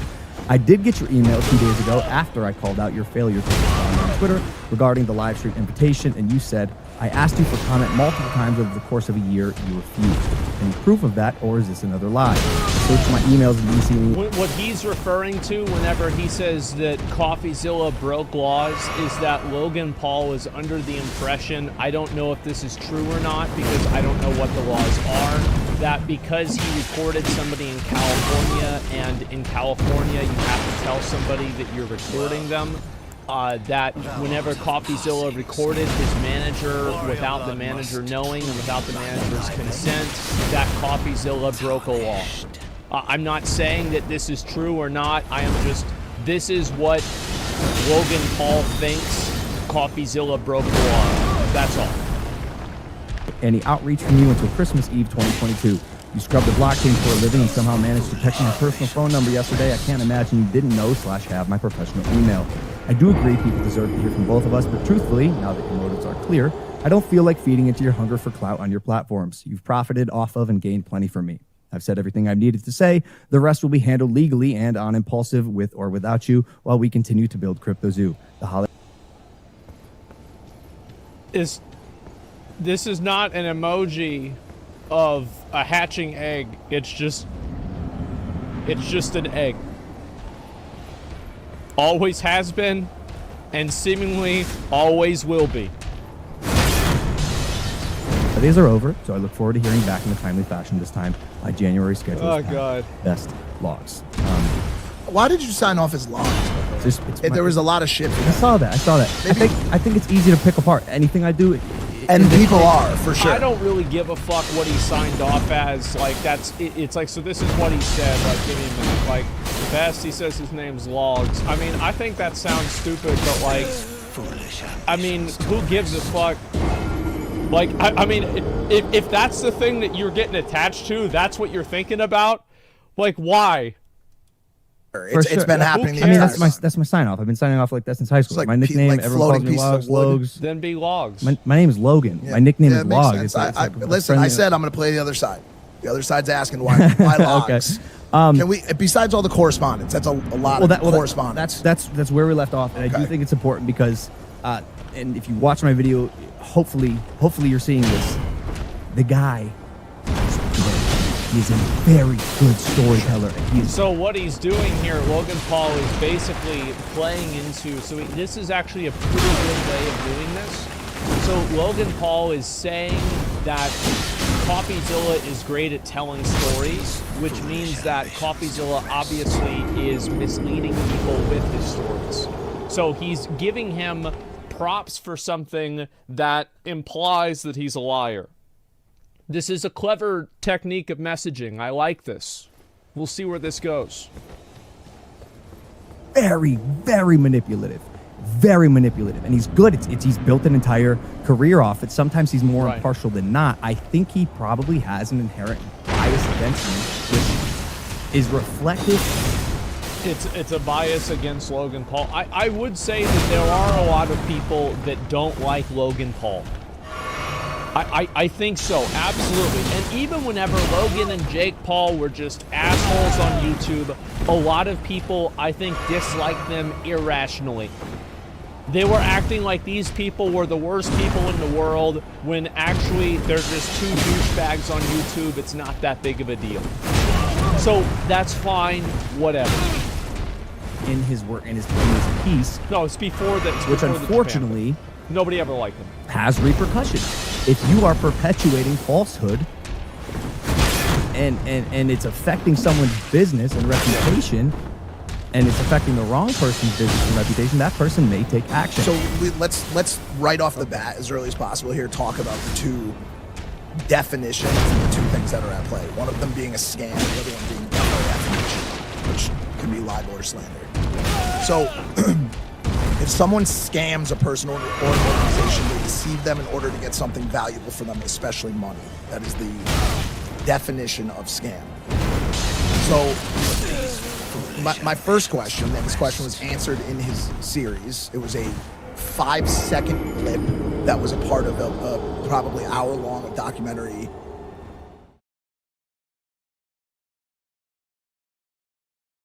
This is a sickness of the highest order. Don't worry if you're looking at the title and you think that I'm quitting or Preach is quitting. It's late. Take 3. What? This is gone. Take 4. I just wanted to do a quick little video while Preach is on vacation. Talk about how much I hate that. I won't talk about it. I won't say it. You, if you were watching right now, you're looking at the screen, or maybe you're just hearing me. When you watch your videos, you never pay attention to the screen first. But still, you can hear it in a lot of ways it hasn't. Thanks to you guys, a lot of aspects of my life have changed. Not necessarily for me personally, but extended to other folks and see them. I'm reminded that this is possible. These viewers are so supportive. All the time. I see some of you guys say, watch the channel and all this stuff. Even though I have a hard time expressing gratitude sometimes, even when we hit 1 million subscribers, a lot of people are like, where's the celebration? I struggle with that sometimes. Because I'll be honest with you, none of this feels really real to me. Success or even being kind of well known, none of it really feels real. Like all the paychecks and all this stuff, I'm always thinking, I don't know, maybe it's because I'm fucked up, but I always think that the floor is going to come out at any point. It's going to be gone. And so I don't spend the money, I don't indulge. I don't go around and be like, I'm dead. I can't, because I feel like it's just going to go away. Which is why, this floor that you hear, little known fact, this is actually my apartment. This is where I've lived for the last 8 years. I don't plan on leaving that anytime soon. So I'm staying for this whole 8 years period. I still live in the same metro, but everything in my life is still the same, even though the circumstances might have changed so much. But I'm grateful. I'm so grateful because thanks to you guys, I've been able to support a lot of organizations and initiatives that helped me out when I was starting out. People who extended a helping hand to me when I had nothing, so I get to help them. I get to help my mom retire early and move her closer, so as she gets older, I get to be there for her, and that's a luxury, That's a luxury. Not everyone's gonna have that kind of privilege to be able to do that. And you guys supporting me helps me afford that possibility, Because my mom's worked hard. She's taken a lot of time out of her life to take care of the kids. So just to be able to be like, yo, let me carry this load. You know what I'm saying? Chill out. Go take a breather. Go take a walk. We gotta stress.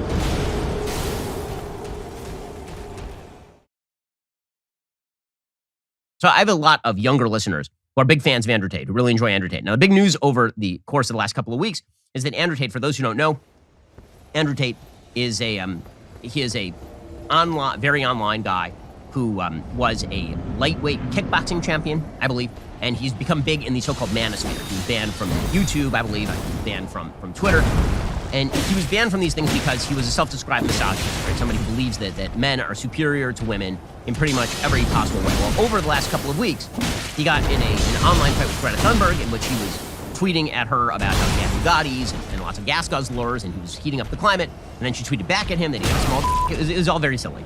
And then, one day later, he ended up being arrested by Romanian authorities. And the allegations against Andrew Tate is that he was engaging in sex trafficking. According to the New York Post, police in tactical gear descended on a villa where Andrew Tate and brother Tristan were staying Thursday to detain the British brothers on kidnapping and rape charges, judicial sources told Romanian outlet Libertatea.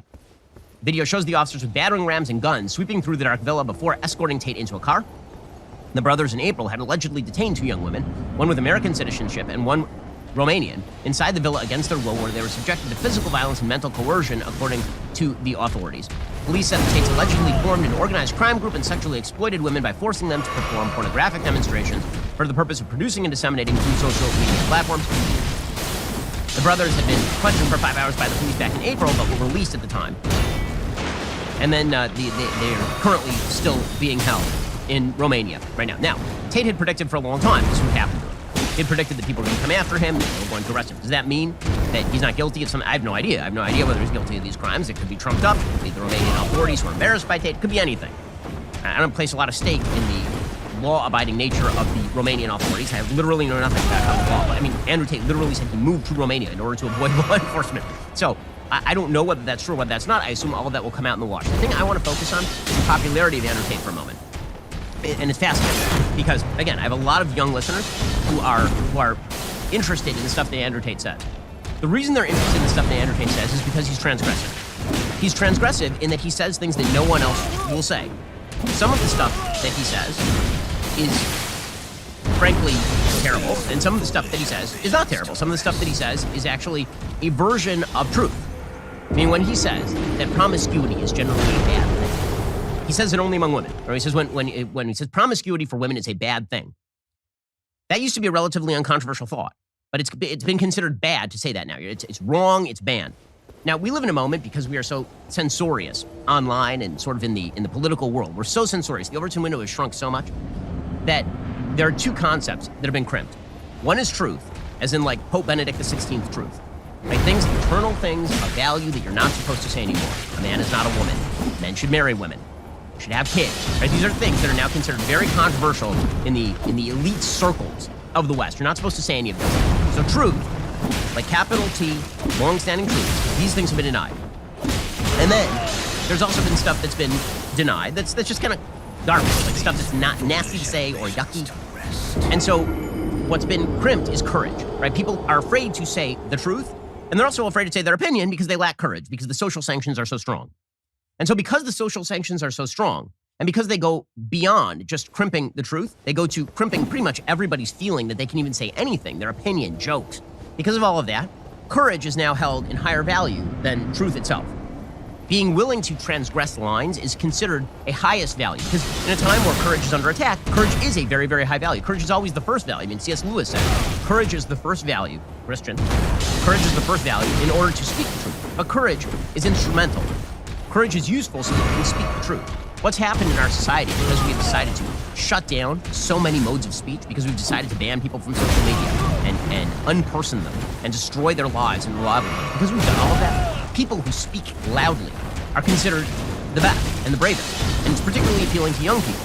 And so when you draw a lot of fire, the way that Andrew Tate does, a lot of people see that as more courageous than if you say something that is, say, a little bit better calibrated and more in consonance with eternal truth.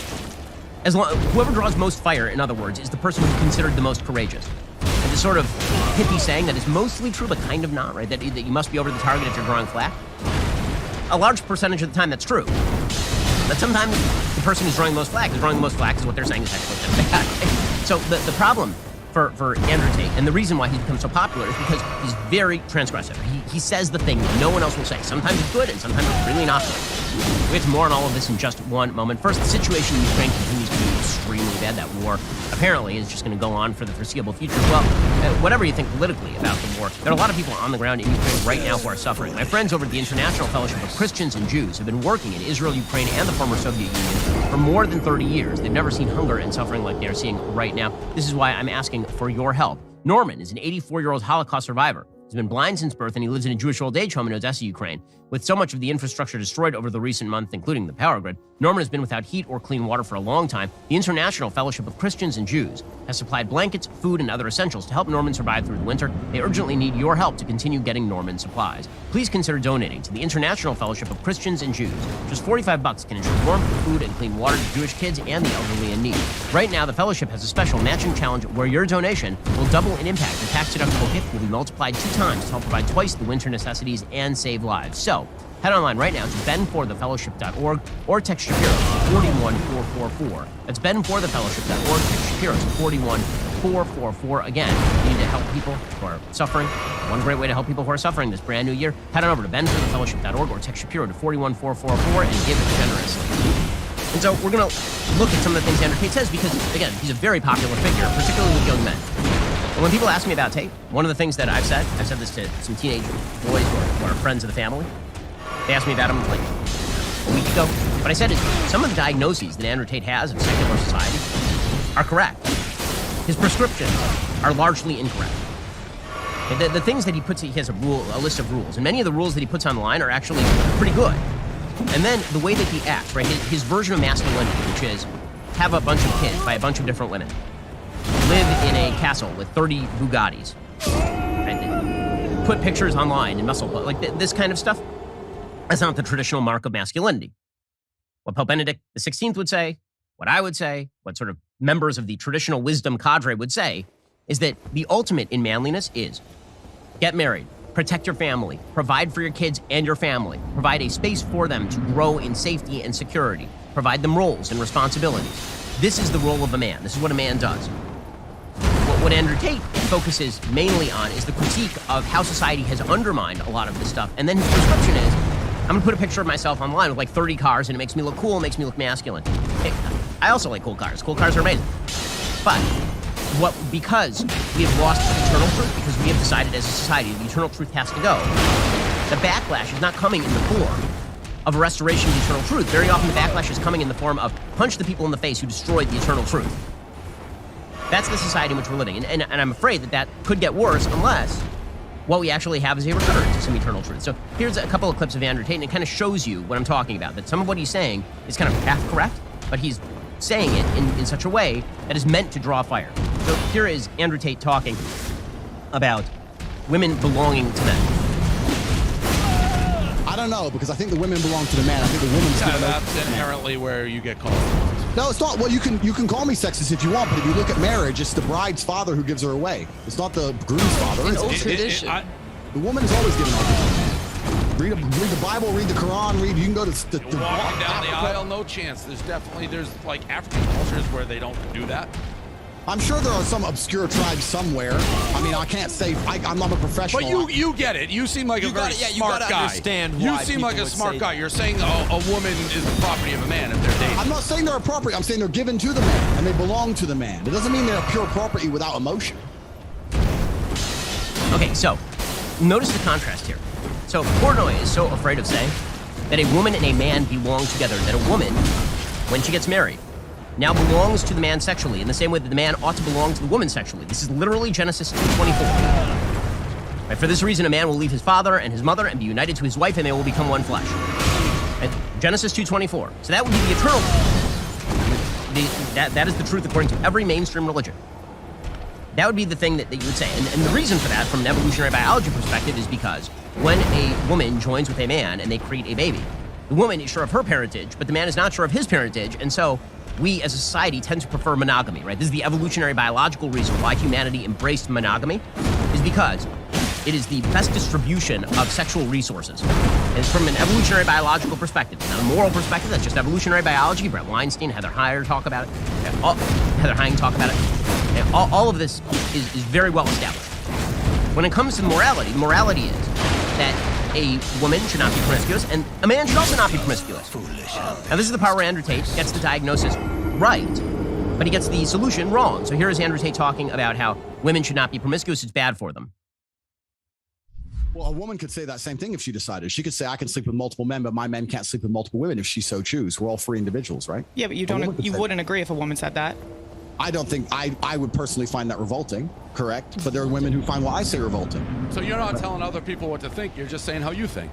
Yeah, I mean, if I think that, I think if a man is not sexually exclusive, it's not the same as if a woman is, because with a woman you have the paternity issue, with a man you don't have the paternity issue. Look, read the Bible. Every single man had multiple wives. Not a single woman had multiple husbands. It's against the will of God. It's disgusting. In the eyes of God himself. Okay, so again, historically speaking, what Andrew Tate is saying is not wrong. Morally, the reason why the church, where we talked about the capacity for change within eternal rules, moves towards monogamy as opposed to polygyny, right, where a man has multiple wives, the reason for that is because the sophisticated arrangement of one man and one woman is the best arrangement. And so it is not good when a woman is promiscuous, and also happens not to be good when a man is promiscuous. Those may not be equivalent in evolutionary biological terms, but that is why eternal morality suggests one man, one woman. So the point that I'm making here is that when the moorings of a society come loose, when the society starts to sort of float, when the iceberg is floating, is no longer moored to anything that keeps it stable, once that happens, the reactions tend to be extremely chaotic. You get an entire movement on the left that is incredibly destructive, and you get a reactive movement that gets a lot of the diagnosis right, but a lot of the diagnosis wrong, right? It gets a lot of diagnosis right and a lot of prescription wrong. Right? We have many problems in our society. Those problems continue into the realm of male and female. It encourages bad behavior by women, but then the answer to that is not bad behavior by men. The answer to that is better behavior by women and better behavior by men. So if we're going to have a restoration, we need to have an actual restoration. Alrighty, guys, the rest of the show is continuing right now. You're not going to want to miss it because we will be taking your calls on the very first broadcast day of the brand new year. If you're not a member, click the link in the description and join us.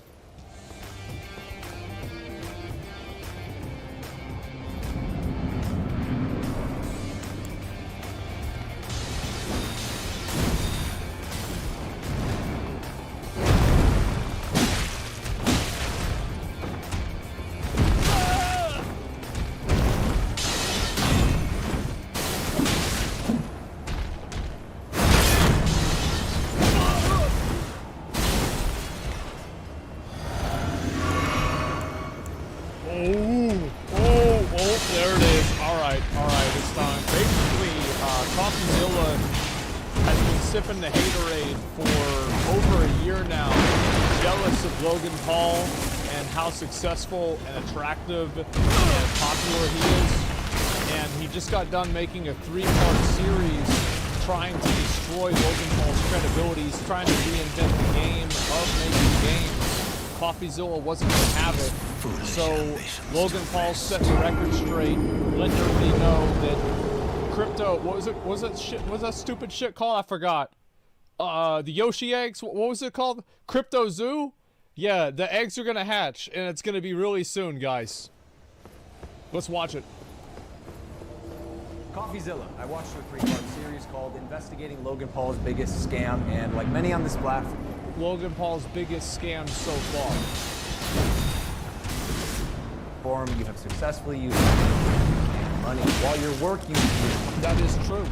He did use Logan Paul's name for views and money. That is correct.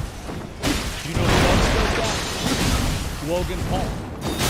Partial, your addiction to clicks has clouded your judgment with very real errors with very Wow. This is a lot of quite an accusation. Let's just say that. It's coming out hard. Coffee, you took a shot at my reputation. In this video today, I'm going to be defending myself with facts, something that you have gotten in the habit of twisting as you continue to morph from an investigator to a gossip. You see, Coffee. Okay, so that sounds good. Basically, everything CoffeeZilla was saying was fake. And Logan Paul is going to set the record straight. So this is not going to be an apology video. It's going to be him just going to war. I'll be honest. Number one, this is more entertaining. And number two, I think this makes sense, right? I mean, like, he can't just come out and say, hey, guys, I scammed you, right? He can't be like, yeah, oops, because then he might have to return the money. So he's got to keep fighting because his reputation's on the line. Zilla tried to work with law enforcement in the past, but his work was described as not anchored to truth and often speculative. He is often described by who? So this is a really, really cute thing that we're doing here. So the implication here is that CoffeeZilla's work was described as not true and whatever the other thing was by law enforcement. But Logan Paul didn't say that. So there's plausible deniability that that's not what he meant. But to 99 out of 100 people that watch this, that's what they're going to think. Very clever. Lopsided journalist with an agenda is nothing more than a key star of crypto and finance. But as opposed to just telling you, I'm going to show you. Okay. Coffee interviewed the developer who stole the game code, fled to Switzerland, and held it hostage for $1 million. Well, his name is Zach Helling. Surely, as you would know that he spent time in prison for multiple felonies, one for aggravated robbery, armed robbery at a liquor store, and the other for, surprise, obstructing the legal process. I can see why you kept him. Okay, so he robbed the liquor store. I mean, all right, that's kind of bad, but you know, he got out. You know, I mean, if you think this guy's still a bad dude, why is he not still in jail? I mean, fuck, man. Yeah, it's like, and also, if this guy's so bad, why? I mean, because you obviously know about this. I mean, he can't be that bad or you wouldn't have hired him. Yes, among many things, it doesn't surprise me that he lied about having 30 engineers and a $50,000 a week burn rate. Which side note is how this delusionist landed on the $1 million code ransom, but it turns out he only had 3 engineers. Wouldn't someone with journalistic integrity set up the source had not only an agenda, but a fondness for orange jumpsuits? Or did you just hear what you wanted to hear and move on? Well, I mean, I think that really the guy that's involved, like to say that the dude is a felon, I don't really think that's relevant at all. Because, like, you hired him. Logan Paul hired the guy. So if him being a felon is a reason to distrust him, then isn't this kind of an own goal? And also, like, yeah, maybe CoffeeZilla didn't show that part because it's hard to say. There could be a lot of reasons for that. But ultimately, you still hired the guy. He still scammed you. I mean, this happened. A lot of passing skill. If you're lying to Warrior yourself, blood must Stephen, you still have to be Stephen. And I know what you're veins. thinking. What type of idiot would work with an unsavory individual like that? That's exactly what I was thinking. That's a very, very good question. Helen. I guess that's what I want. The team that I relied on to vet and manage the hiring process, who has turned out to be a professional con man that I have since learned. Oh, so, wait.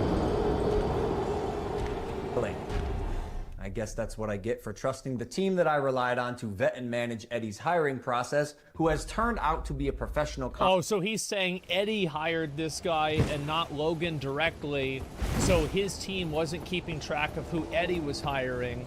But, I mean, then why did you hire Eddie, though? I mean, is this... I mean, it's clowns all the way down.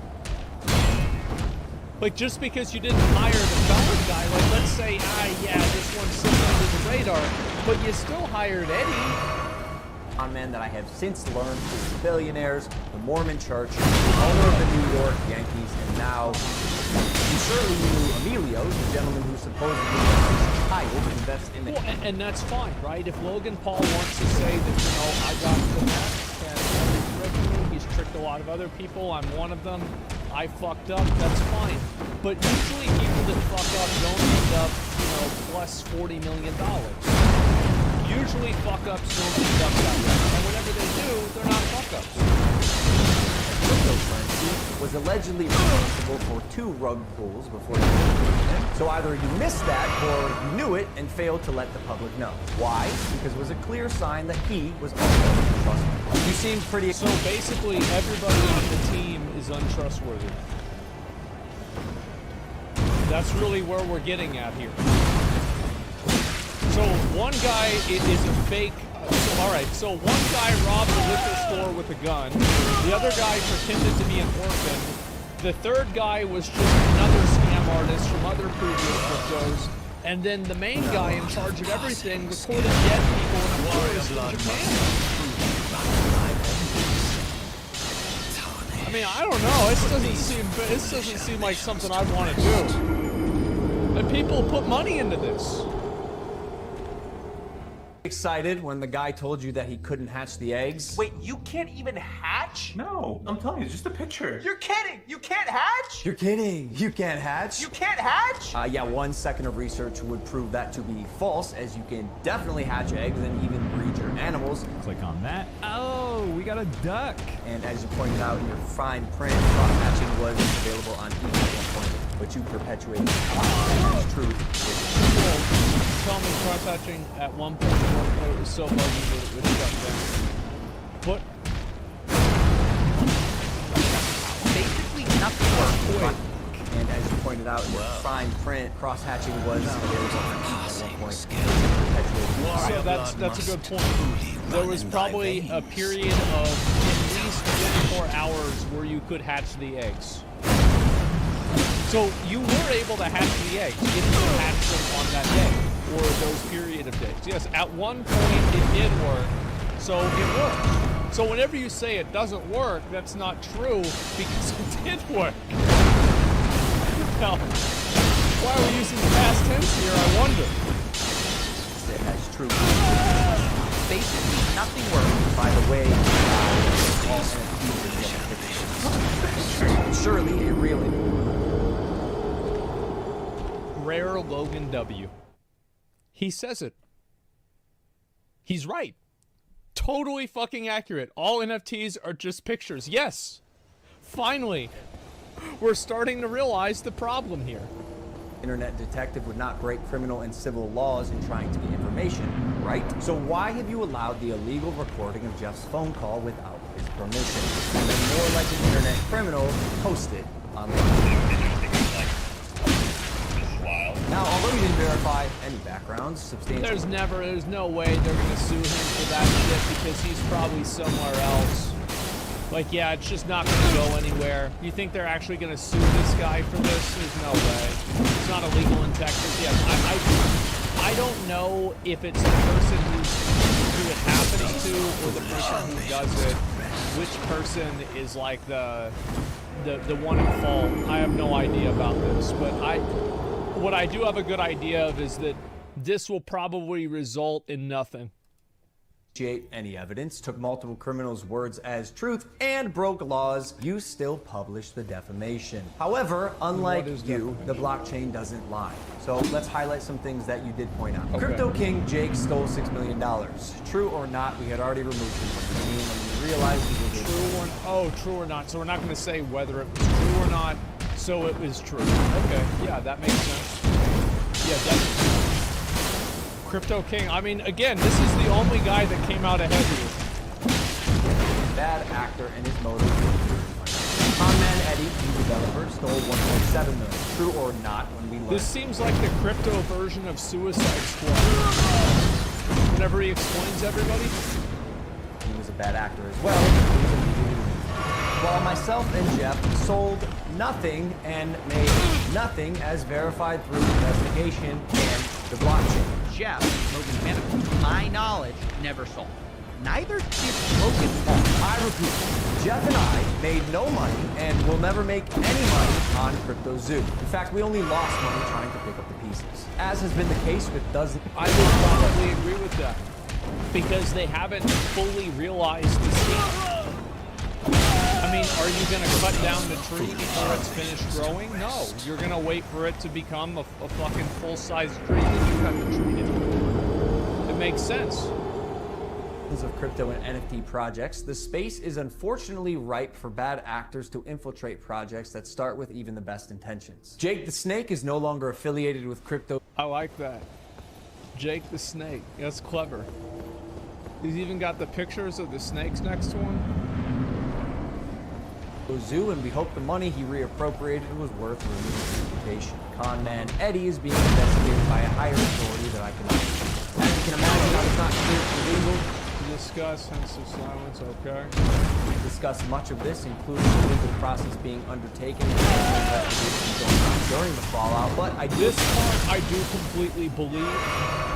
You know, as somebody who's unfortunately been involved in these, investigations and shit like this, especially if it's a legal thing, you probably actually can't talk about this stuff.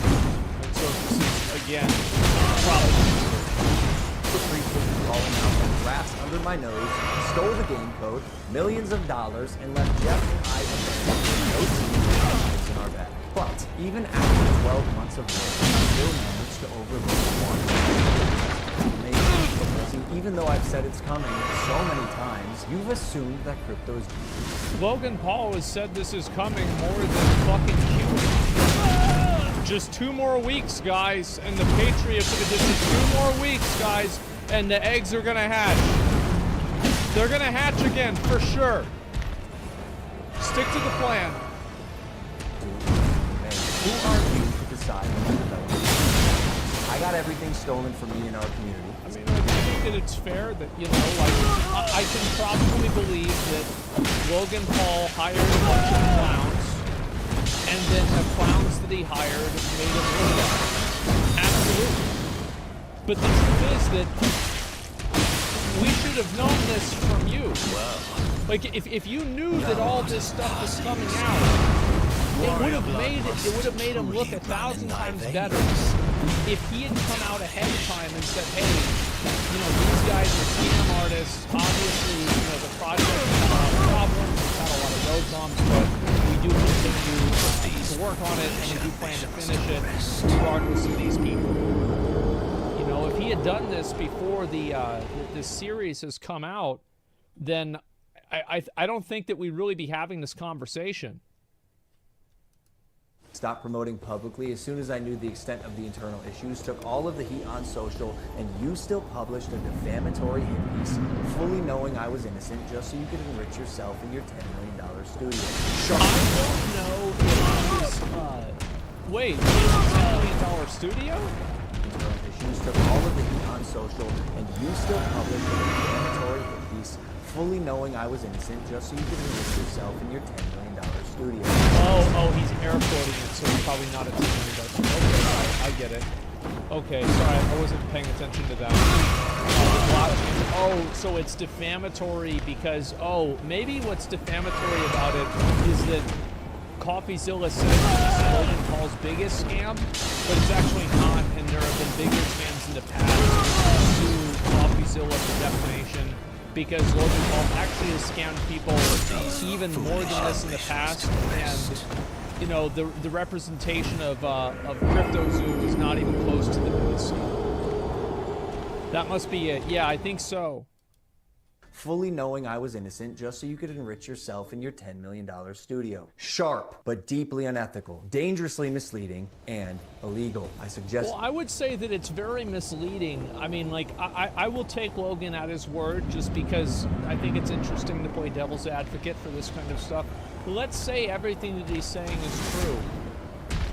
Why would you just stick there and not say what happened? Why would you not say that, hey, we have a bunch of problems and these guys have been doing this stuff?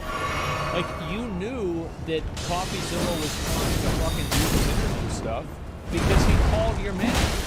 It's not like you had no idea this was going to happen. He tried to call you too. So he tried to contact both of you, like, what do you think is going to happen? Obviously it's not going to happen. So how's it misleading? I think that really what he's done is that, like, to say that the project and everything is going fine whenever it's not going fine, and it's not even close to going fine. This is not like a, oh, well, things are not that great on the hood, but we're going to keep moving forward. So it's like, it seems like nothing's happening at all. use the money you got from Patreon to hire a good lawyer. Maybe we could have talked. Logan, please live stream the trial. Please. These foolish ambitions to rest. I really need this, okay? Like, it's January, ad revenue is really low, and I need to offset it somehow, so please live stream the trial so we can watch this. About this, if you had reached out to me personally, not my manager Jeff, who is not me, Steven, but the first time you did was on Christmas Eve after you released your series so you could rely on false statements and unreliable people used recklessly. Subject line disclosed request for comment. Yeah, not quite. This will be my third time reaching out to you. The first 2 times were through your manager Jeff. The first 2 times were through your manager Jeff. Okay, so the last time... I mean, I think that's kind of like, I mean, maybe you should get somebody different than Jeff, because like if Jeff isn't telling you like, hey, there's this guy that's gonna make like this really bad video about you, like I just thought you should know this is like your thing. Like maybe Jeff fucked up by not telling you this 2 times. On Christmas Eve, after the fact, was to me, you have a funny way of... It wasn't Christmas Eve, it was December 23rd. Oh no, it was the 24th, excuse me. Twisting things. And I also noticed you left out that part on Twitter. Why hide that? Trust me, CryptoZoo is coming. I will make damn sure of it. And... Okay, well thank God. It's still coming. Don't worry guys, keep holding. The eggs are gonna hatch. It's gonna be really soon now. Honestly, it sucks that after years of personal reform, going through trials and tribulations, busting my ass to evolve into a person I can say I'm actually proud of, you led the charge to drive and monetize a narrative telling millions of people that I'm a fraud or I tried to scam my audience. Well, you did, because all NFT projects are scams and frauds. Because there's no value proposition. It's complete bullshit. The viewers don't get any value out of it at all. The only people that are investing in it are people that are trying to do it to make more money than the next guy that they're buying it from. On a fundamental level, all of these projects are scams completely. They've always has been. So like, I don't think you can go and do an NFT project and then say, oh, well, I'm trying to rebuild my reputation and do things differently. It's just nuts. Like NFTs there's no value in this at all. Like, I feel like am I taking crazy pills that the idea that people should invest a lot of money into pictures of animals photoshopped into like 2 animals photoshopped together, this is supposed to be a value proposition? This is how you rebuild your reputation? Fuck. That is patently false. This video is mainly for my fans and anyone who's on the fence that I hope I can help understand a situation that is tremendously complex but has been oversimplified for both views and clicks. And lastly, CoffeeZilla. I now know your motives with this. Clout and money, good for you, but also you're slimiest. So I'm not gonna come on any of your podcasts. If you wanna come on Impulsive and talk about this, that's fine. You've denied my invitation multiple times. You're still invited. It can be a one-on-one. If not, we're going to handle this ourselves while we continue to build crypto. I think that's smart. Yeah, this is a smart move by Logan for him to say he's not going to come on any of your podcasts, and then you have to come on his podcast so that way he can monetize the drama himself. He has a complete monopoly over the drama, and on top of that, it gives him the moral authority to not come on your shows. This is a smart decision for Logan Paul to do. Very good move. Zoo, and I'll see you in court. Thank you, and I hope to see you in court too, Logan. Please live stream it.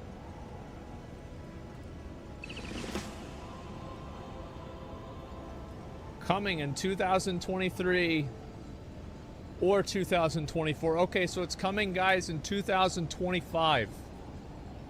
That's right. How is it that I don't understand this. Like, people, like, there's no way that it takes a whole year to do this. Like, I guaranteed no fucking way that it takes a whole year to do this. I don't believe that. Are you fucking kidding me? And you know what my favorite part about this is? That, like, even at the end of it, the egg doesn't even really hatch. It just hatches into another egg. Even in the fucking video, it just turns into another egg. It's like the Russian nesting dolls. Oh my god. I don't even know what to say about this. It's exactly what you would have expected. I mean, if somebody was to tell me, like, oh, Logan Paul came up with a response, I think this is probably the best response he could have come up with. I'm really glad that he's taken to fight. He's willing to go to war. I think this is going to be much better content. I'm super excited to see where this goes. I recently got accused of scamming. This is my response. No financial advice, disclaimer, is provided for educational, informational, and entertainment purposes only, without any express or implied warranty of any kind, or including warranties of accuracy, completeness, or success of any particular purpose. So whenever you say that CryptoZoo is coming, what you really mean is that it might not be. Which is fine. That's okay. But, I mean, you know, if people are going to put a lot of money into this, I don't know really what to say. Comments are killing them. Let's see. 0 apologies, 0 addressing victims, 0 accountability. Exactly how it should have been. If I was Logan Paul, I would have done this exact same thing. This is the best move for him to go with. He's going to hopefully intimidate CoffeeZilla into not pressing the issue with, like, the defamation. Maybe he can get him on some sort of technicality for defamation. I find this to be very unlikely that it's even going to happen, but he's hoping to throw his weight around to just kind of get CoffeeZilla to correct a few things to make sure that they're not defamation. And then whenever he does that, Logan Paul will probably take this as a win, like he's correcting everything, and then keep moving on and ignore the rest of the criticism and consider everybody else as a hater. I think this is smart. This is probably the best approach that Logan Paul could have had. I would say so. And yes, we'll look at the CoffeeZilla Twitter, okay? Let's see if I can find this. CoffeeZilla, there we go. And let's see what he had to say about this. Can't get over the fact that Logan Paul subscribed to my Patreon, advertised it on his main channel, said he admired my work ethic and creativity, and then said he's suing me.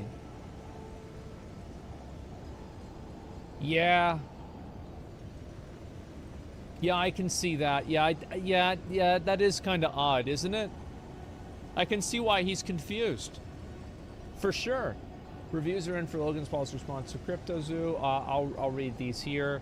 Fear not, CryptoZoo holders who spent millions in 2021. The basic game might be delivered in 2023 or 24, and definitely not because I made a video series about it.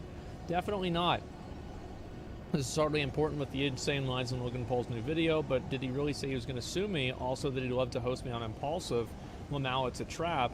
That ain't a podcast invite, bro. Yep, that could definitely be it. They could try to serve him with papers. I could see Logan Paul doing that. That would be very good. I mean, like, if this was professional wrestling, this would be a very good arc. Let's see what the rest of this is here. I don't expect you to see every DM, which is why I reached out to your manager. So this is him reaching out to Logan Paul in October 1st, 2021. Hey, Logan, I've been trying to reach out from people from the CryptoZoo team to get a comment on emerging story that the devs haven't been paid. Okay, so basically,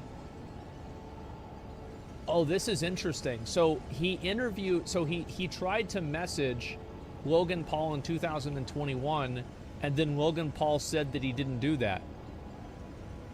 Well, I mean, that's pretty cut and dried, isn't it? It's Photoshop. Oh, that makes sense. Yeah, of course. Yeah, there you go. Any crypto game worth its price take longer than a year? Lamal, this ain't AAA? Exactly. Yeah, I'd like a response within 24 hours. Well, the thing is, like, yeah, obviously that's quite a bit, and it's not a surprise, but, like, here's how I would, like, let's say somebody said that, like, oh man, like, fucking, like, let me think, like, oh, some merch you're selling is like a scam, and like they tell my manager, the first thing that I would do is look and see if that person tried to contact me or not. But it was clear that Logan Paul had no intention of responding, because he didn't reach out, he didn't look to see if he had been reached out to, he made no effort to do this, which I don't blame him. Like, if you're scamming somebody and somebody figures it out, like, you're not gonna, like, this person knows what's going on, right? I mean, there's nothing that you can do about that. That's that part of the video where he said you can't look at all social media and DMs all the time, like on via Twitter. I understand that makes sense, but I think that contextually, if somebody is contacting your manager and the manager says, hey, this person is doing an interview for you or wants to interview you and talk about the CryptoZoo thing, then you don't even look to see if they messaged you or contacted you at all. Come on. You don't make a video before checking DMs, exactly. He blocked Coffee on Twitter, though. Well, yeah, that's not a surprise either. Logan knows Coffee doesn't have the ammunition Logan does. Literally made fun of it when he said, hope your Patreon's made you enough. This is bullying Coffee, in my opinion. I think that's what he's going to do.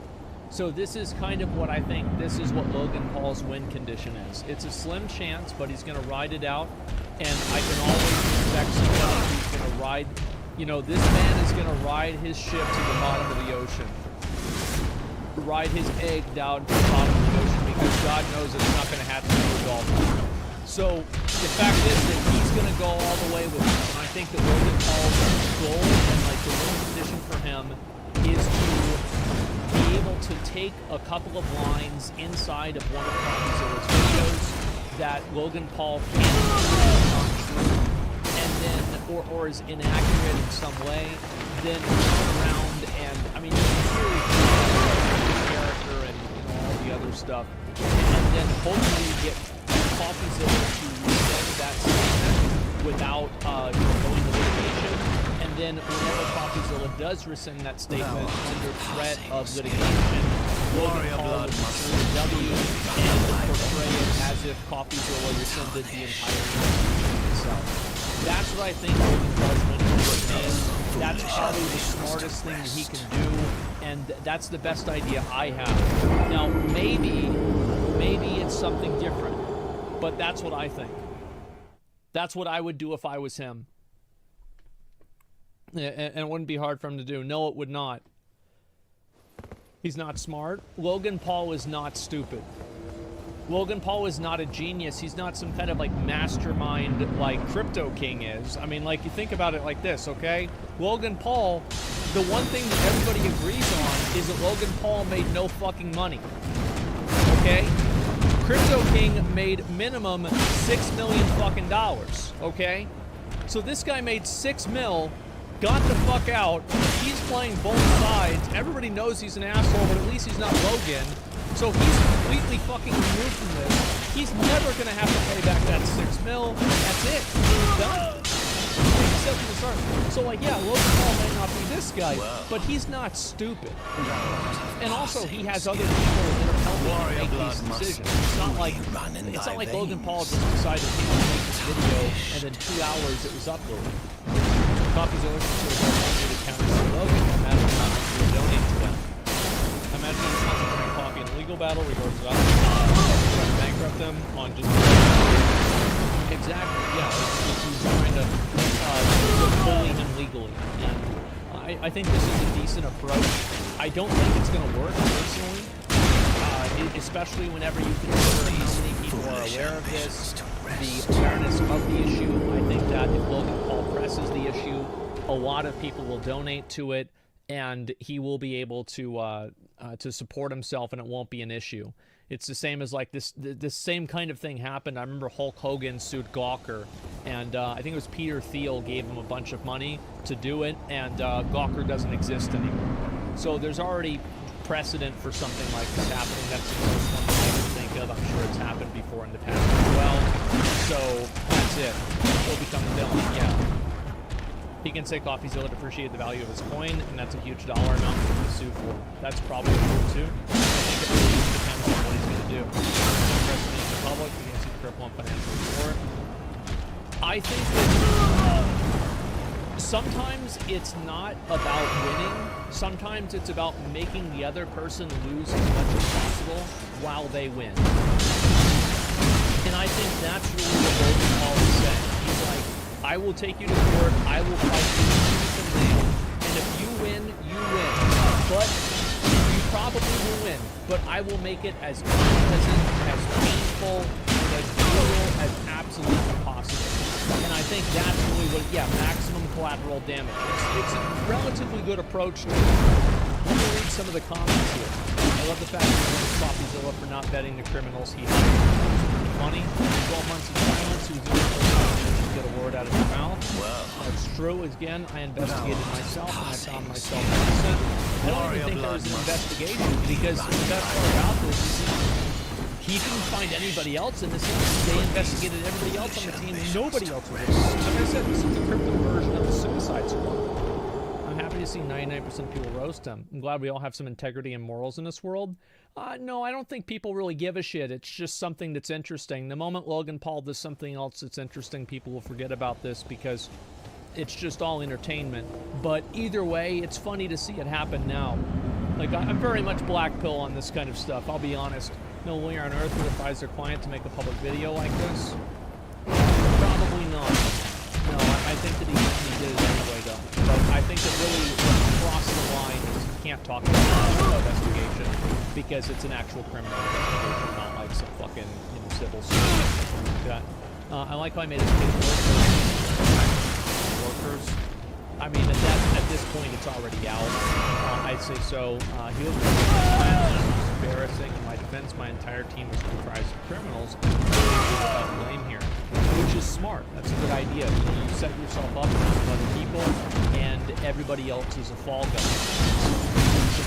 It's like, again, it's like the Joker and the beginning of The Dark Knight, where, it's like, you shoot the guy that opens the safe, and then the guy that rides the bus shoots the other guy. Yeah, that's basically what happened. The billionaire strat. Yeah, there you go. Let's see here. Yeah, there you go. And it's a shame they didn't. I love how naive people are. They just think this guy's going to admit to fraud, like on camera. No, he can't. He can't admit his mistakes because that means he could go to jail. He's not going to admit his mistake. Of course he's not going to admit. That's the last thing he's going to do, even if he knows he fucked up. Yeah. Oh my God.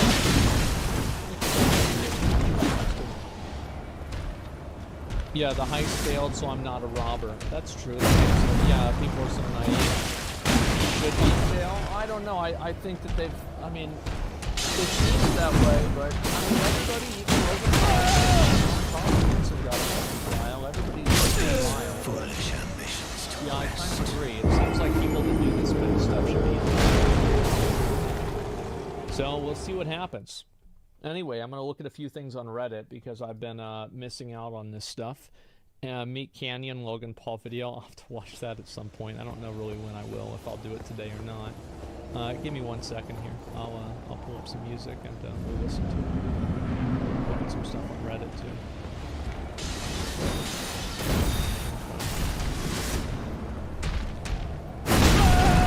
Recently started watching. It's been very stressful.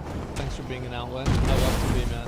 I appreciate it. 30-second video. Man, you guys really want me to watch this, huh? I guess I'll watch it. Sure. Why not? People want to see it. Sure. Okay.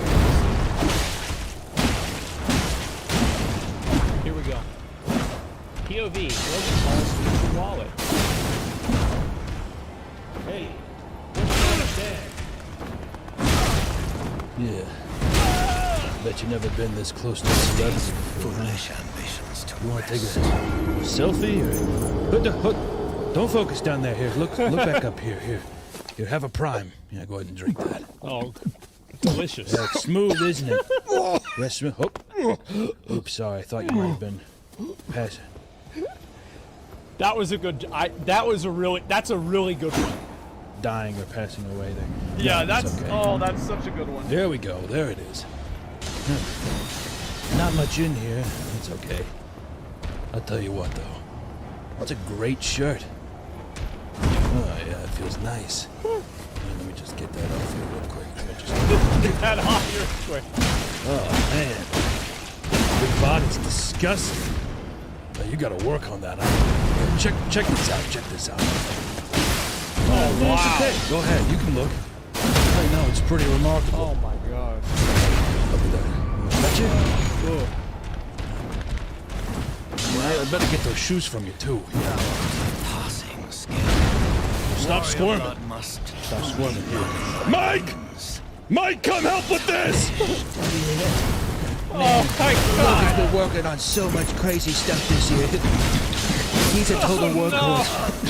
Right, Logan? Sure! Yeah, sure. Just here. For sure. Let's get those panties off here. Get on your back! Yeah.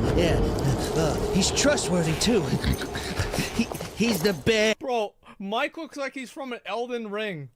Straight up. Like, this is like some fucking Ray Lucaria fucking like failed experiment shit down at the bottom of the water, you know? Absolutely Elden Ring boss. Best. He's the best. I love him. God. I am trustworthy, aren't I, boy? Yeah, Logan. Yes. There you go. Can I get paid now? I already paid you, remember? This stuff is for Dad, okay? I know you might be mad. Listen, I hear you. I am just as upset as you are. That's why I have a video to show you. Let me find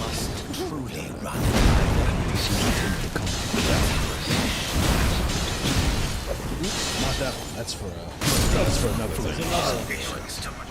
Nah, not that one.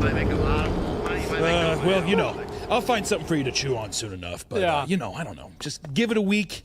Give it a month. I don't know. You'll forget all about this. 2 And we'll be years. eating Stevens. All right, buddy? Thanks again. Mike, come on! Okay, I am glad that I watched that. That's fucking funny. Holy shit, it's great. Yeah, the Meat Canyon videos are fucking amazing. Let me link it to you guys. What the fuck is he talking about? The CryptoZoo stuff. Yeah, you'll forget all about it. There you fucking go, stuff. As I said, this is some straight up fucking... Right, Logan? 100% Elden Ring shit. Like, it's just... God damn, man. What is this? Yeah. Definitely Elden Ring. Oh my god, 250k likes. Yeah, this is great. And the best part is this was before we even came out with the video about it, too.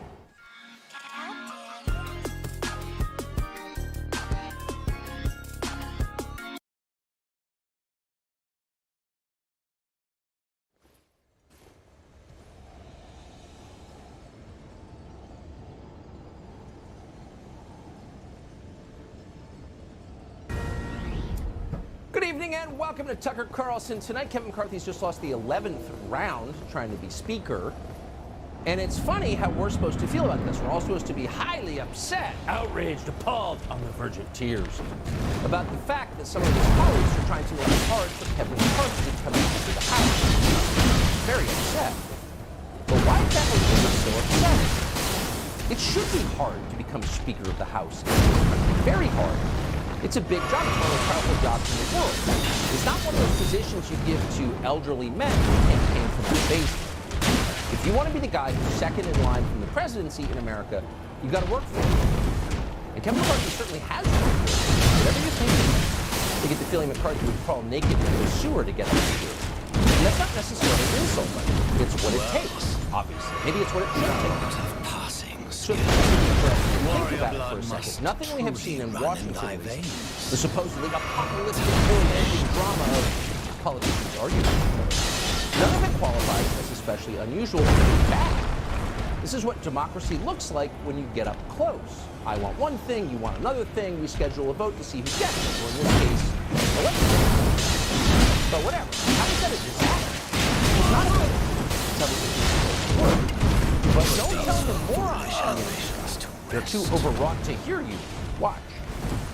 An epic fail and stunning humiliation for Kevin McCarthy, who took the knee for Donald Trump then gave away the store to the cuckoo fringe of his party. Either personal against Kevin, or remember that this is the same brain trust that brought you almost 2 years ago, January 6th. The way that they've gone about trying to achieve these demands has resulted in essentially this terrorist standoff between them and the overwhelming majority of people in their conference. Oh, they're so excited. You follow me? The failure to make it super easy and simple for Kevin McCarthy is extremism, declares Nicole Long. It's just embarrassing, says Ryan Seacrest. It's pornography, says another. Oh, Charlie Sykes got so upset watching the proceedings that he compared a vote in Congress to an exploding hand grenade. There was smoke and fire and shrapnel and the shrieking of the dust flying out from the tunnel because he would not vote for Kevin McCarthy. That's what it was like in there, ladies and gentlemen. Some of us will never recover. Then another one of the buffoons in the clip you just saw went further and called the whole thing terrorism, which is the remorseless use of violence against a civilian population to effect a political goal. So Chip Roy is Osama bin Laden now. Hunt him down in his cave. Dan Crenshaw of Texas, filling the role recently vacated by his friend Adam Kinzinger, said virtually the same thing yesterday. Anyone who doesn't support Kevin McCarthy as Speaker is a terrorist. Crenshaw's voice seems to crack with emotions. He said, what's going on? Why are you so upset? Well, part of it, of course, is political. Dan Crenshaw is a committed neoliberal. He's a tool of his donors. He's hawkish on Ukraine's borders, but in different duality. And Dan Crenshaw knows that Kevin McCarthy is the least conservative speaker he is likely to get ever. And they hope to. Watch one of them make the case. There is this widespread belief among many of my conservative brethren that being electable makes you more modern. That being electable makes you part of the establishment. There is no freaking establishment. If there was an establishment, this wouldn't be happening. Kevin McCarthy would be, by almost any objective measure, one of the 2 or 3 most conservative Republican speakers in U.S. history, at least for the last 100 years. Paul Ryan was the most conservative speaker. This idea that being part of the establishment makes you a rhino squish loser is this fantasy that these guys are getting high on their own farts and like Fox green rooms on. It's nonsense. You know what? Scolds the moron. Kevin McCarthy is conservative enough for you. So shut up and accept him, or else we're going to call you names. Okay, tough guy, settle down. So again, what you're seeing here is the usual left-right ideological politics at work. But that is not all that is going on. Because actually, most politicians are not very ideological, even the ones who claim to be. They wouldn't know an idea if it got in the shower with them. In fact, a lot of them are agnostic about ideas. But the one thing that every politician has in common, every one of them, is every one of them wants to win elections. That's the goal. And honestly, by that measure, Kevin McCarthy has underwhelmed. The red wave that we were all promised, remember that? It didn't materialize last fall. The midterms were a crushing disappointment. Now, that is not all Kevin McCarthy's fault. If you want to blame a single person, blame Mitch McConnell, who deserves it. But Kevin McCarthy was the head Republican in the House when that happened, that debacle happened. And he shares responsibility for it. That's true. But you never know that from listening to Republican leaders in Washington. They don't talk about it. They've never atoned. They have no plan to change. They'd like to ignore what happened in November and move on as if everything is fine. That means McConnell continuing to be minority leader. That means McCarthy as speaker. That means Ronna Romney McDaniel still running the RNC, the same team that was in place 2 months ago. How does that work exactly? If I'm a valet parker and I crash your car, you don't give me another car to park until I take a driving lesson, right? Oh, not in Washington. Have another car. A more expensive one this time. Because if there's one thing that Washington hates on a bipartisan basis, it's accountability. And unfortunately, the Republican Party is no different in that. No one is ever punished for failure or ever forced to explain how those failures happen. And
Sorry to interrupt. Are you okay? I need to get out of a toxic relationship. Why don't you start by telling us what brought you here? My boss, he's different. You can't get out of here. No. I need your assistance. I'm coming, Master! Oh, you feel like you could destroy you with the snap of his fingers. Wouldn't even need to snap. Okay. I don't know how that sounds.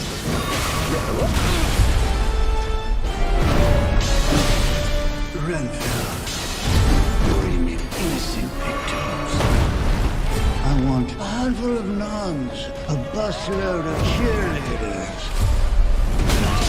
I forget. But this modern world is a dangerous place.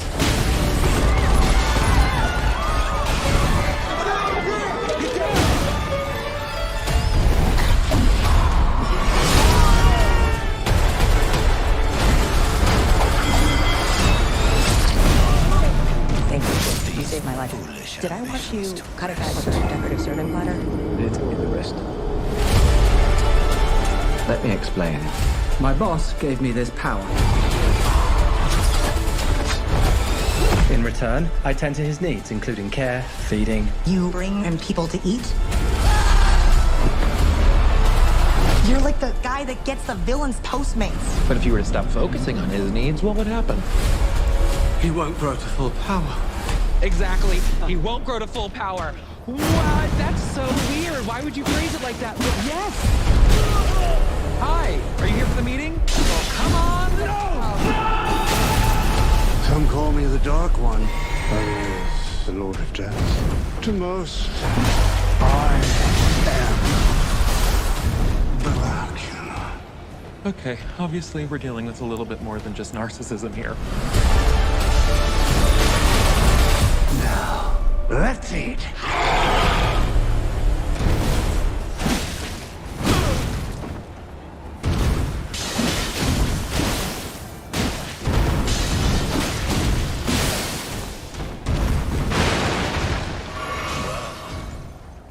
Thou art of passing skill. Warrior blood must truly run in thy veins. Nerdrotic.com. It's been a bad year for woke Hollywood, and it hasn't provided a lot of great entertainment outside of Tom Cruise, but it has provided a lot of content filled with unintended hilarity. Another year of virtue signaling, cringe, and outright stupidity. Nerdrotic has put together a team possessing a special set of skills to crunch the numbers, pound the analytics, and follow the science to bring you the top 5 woke Hollywood disasters of 2022. And we start with number 5. G4. Morgan Webb, Olivia Munn did not exist to be nice on the eyes for you. Well, hold up, wait a minute.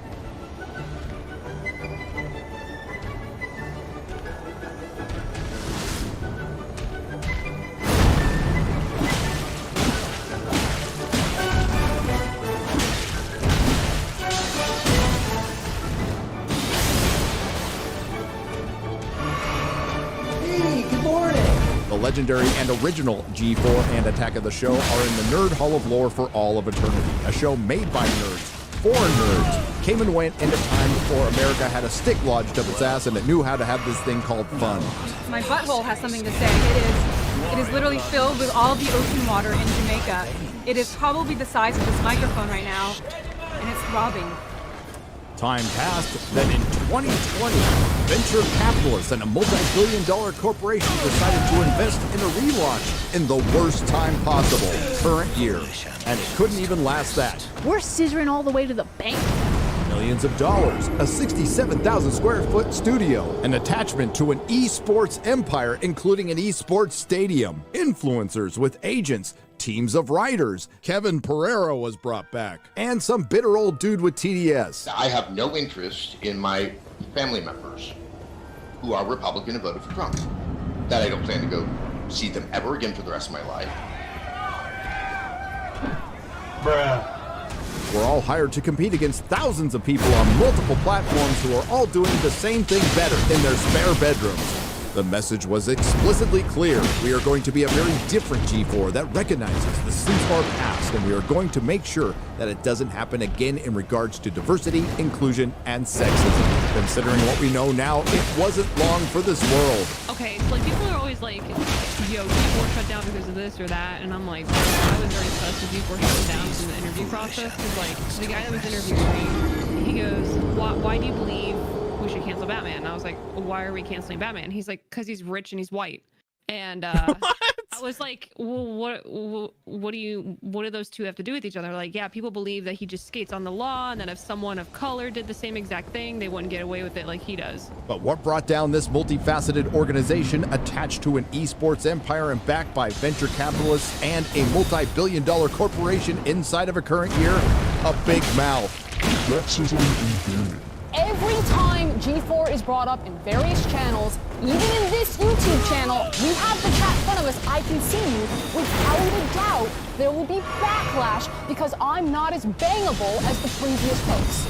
It's somehow... Talk to him, boss! One big problem, though, it wasn't really about sexism at all. And in true woke employee fashion, it became your fault for calling Frosk out on her inadequacies. You're letting your unconscious biases ruin my day and then gatekeeping the gaming space. And if it wasn't bad enough that her co-hosts and audience were all cheering Frost on while she was attacking the fans, she made an arguably bigger mistake, admitting that she doesn't play the games. Here at XPlay, our reviews are written and produced by a team of people. There are too many games for one person to shoulder the burden, so we divide and conquer. Bitch, are you for real? The original G4 was built on authenticity. The new G4 was competing against authenticity, and Frost just admitted they weren't authentic, something gamers already knew. At first, there seemed to be support for Frost from the entirety of the G4 organization. Then there was Cope. They were caught botting their own chat on a live stream.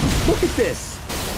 No one is talking, but 30,000 people are supposedly there. Then it all started to fall apart. Management fled, employees laid off. In Frost's infinite wisdom, she decided to flex that she was still employed while her coworkers were being fired. And this should come as a surprise to absolutely no one. Not long after that, Frost was fired and G4 shut down for good. No one really knows how long G4 was going to last, but no one can doubt that the minute Frostiran opened her pie hole, the relaunch of G4 died. If you don't like it, don't watch it. Peace. It became a shining example of why you shouldn't hire psychopathic leftist employees and the very definition of get woke, go broke. Number 4, Thor Love and Thunder. Jane? Coming off the success of Thor Ragnarok, director Taika Waititi said, "He will ruin your mythos in a minute, baby." And he wasn't kidding. Of course, an entry from Marvel Stage 4 would make our list, and it won't be the last, and quite frankly, it could fill it. But what makes this one special is we have the poster hero of the MCU. For the first time, female Thor. Could you repeat that, sir? Female Thor. First off, the name is Mighty Thor. Introduced 3 years ago at San Diego Comic-Con when director Taika Waititi got on his knee and then handed her a Mjolnir that was half the size of her body.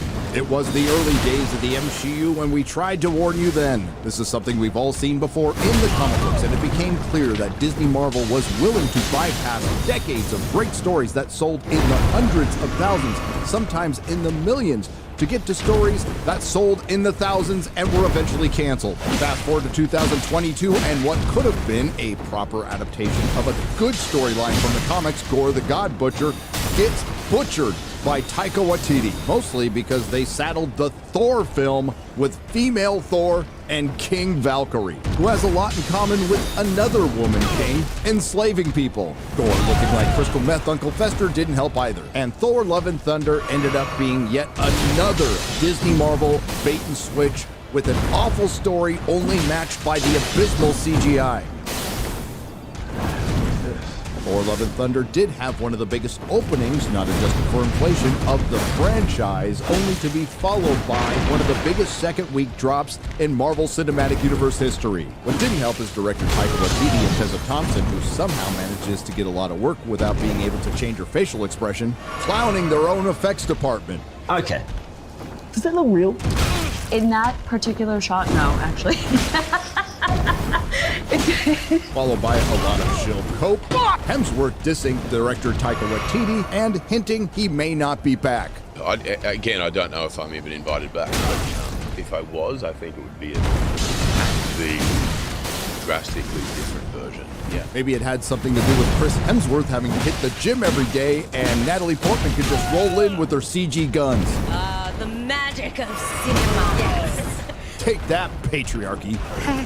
In the previous bait-and-switch MCU film, Doctor Strange Mom, which almost made our list, the titular character Doctor Strange was no longer the Sorcerer Supreme, playing second fiddle to Wong, and pining for an ex-girlfriend, ultimately at the end of the film, learning that he needed to love. In Thor: Love and Thunder, our titular character is no longer the King of Asgard, playing second fiddle to King Valkyrie, pining for an ex-girlfriend, and ultimately, by the end of the film, learning that he needed to love. Just get the craziest deja vu. What made this particular bait and switch from Stage 4 stand out? They took an original Marvel Cinematic Universe hero, the mighty Thor, gave a female character his name, and turned him into a parody of himself.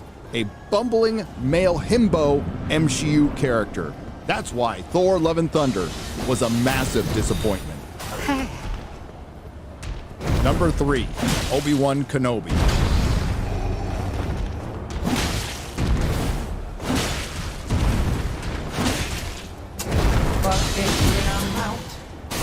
It wouldn't be a proper list without Disney Star Wars, who promised the rematch of the century.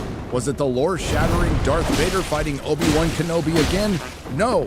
Pulling anger from the jaws of apathy, Disney managed to piss off the fandom just enough to kill Star Wars again. Apparently, Disney Star Wars knew they had an abomination on their hands because instead of waiting for the Disney Star Wars content to actually come out, they decided to make an enemy of the fandom first. Proving this was a not-so-well-crafted Lucasfilm fan-baiting narrative, they approached Moses Ingram first, telling her to expect some backlash. Not long after that, the actress who plays Reva cherry-picked 3 entire comments to craft the racist fandom narrative around. Long story short, there are hundreds of those. Hundreds. Y'all weird. This was followed immediately by a gaslighting tweet from the Star Wars account, and then an impassioned car video from Ewan McGregor, whose acting performance in this was better than anything he did in the actual show. It seems that some of the fan base, from this influential fan base, decided to attack Moses Ingram online and send her the most horrendous racist DMs. And I heard some of them this morning and it just broke my heart. Moses is a brilliant actor, she's a brilliant woman, and she's absolutely amazing in this series. She brings so much to the series, she brings so much to the franchise. And it just sickened me to my stomach to hear that this had been happening. I just want to say, as the leading actor in the series, as the executive producer on the series, that we stand with Moses. We love Moses. And if you're sending her bullying messages, you're no Star Wars fan in my mind. There's no place for racism in this world.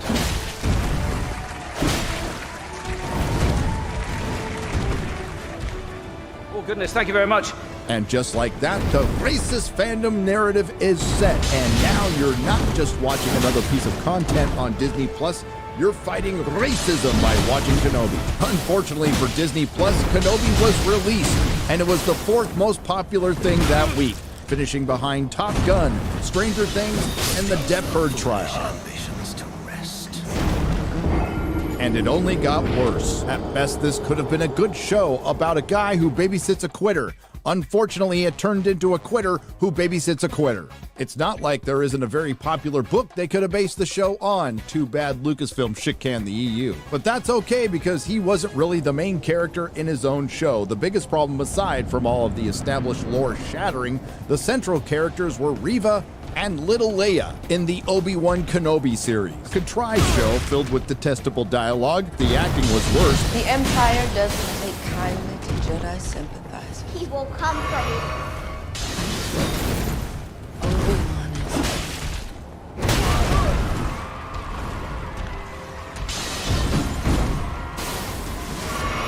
And the rematches of the century were sloppy and in the dark, and we can't decide which is worse.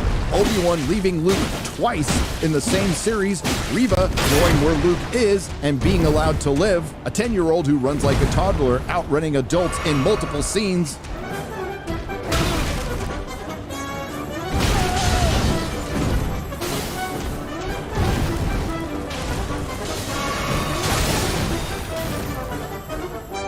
Or the Jedi Master Obi-Wan Kenobi having trouble getting around a fence. Either way, by the time it was all over, it was as if millions of fans cried out in exasperation and were suddenly silenced by falling back into apathy. Am I right, Andor? Who? Number 2, She-Hulk.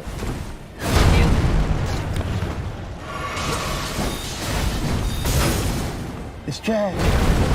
You may have noticed a running theme here with our list. Making an enemy out of your fans, She-Hulk decided to take it one step further by making the antagonist of She-Hulk you. Was it always the plan to have toxic fandom as the season's villain? Can you talk to me about the irony of seeing that play out in the real world, knowing that it was the big bad of the season? The little troll that lives inside of me was utterly delighted that we were able to troll the troll. Hardy har har. All right, picture this.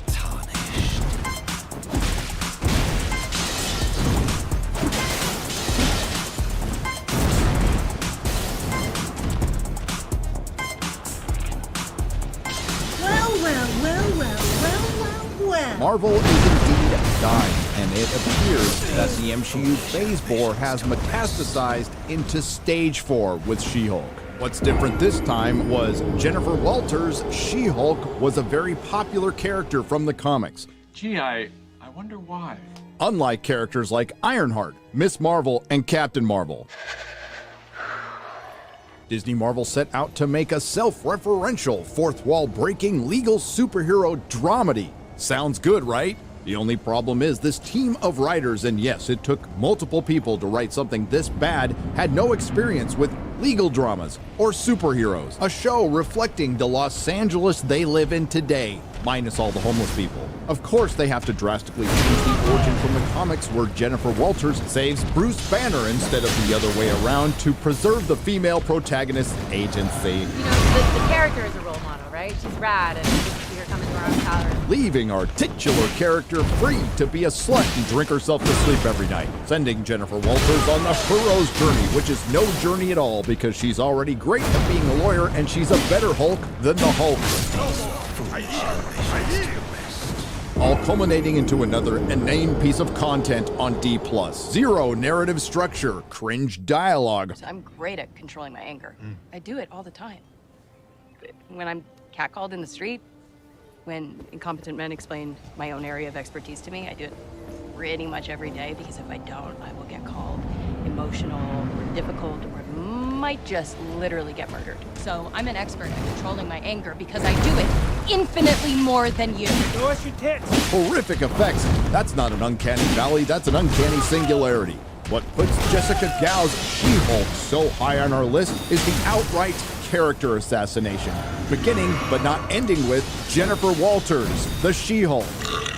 Wong.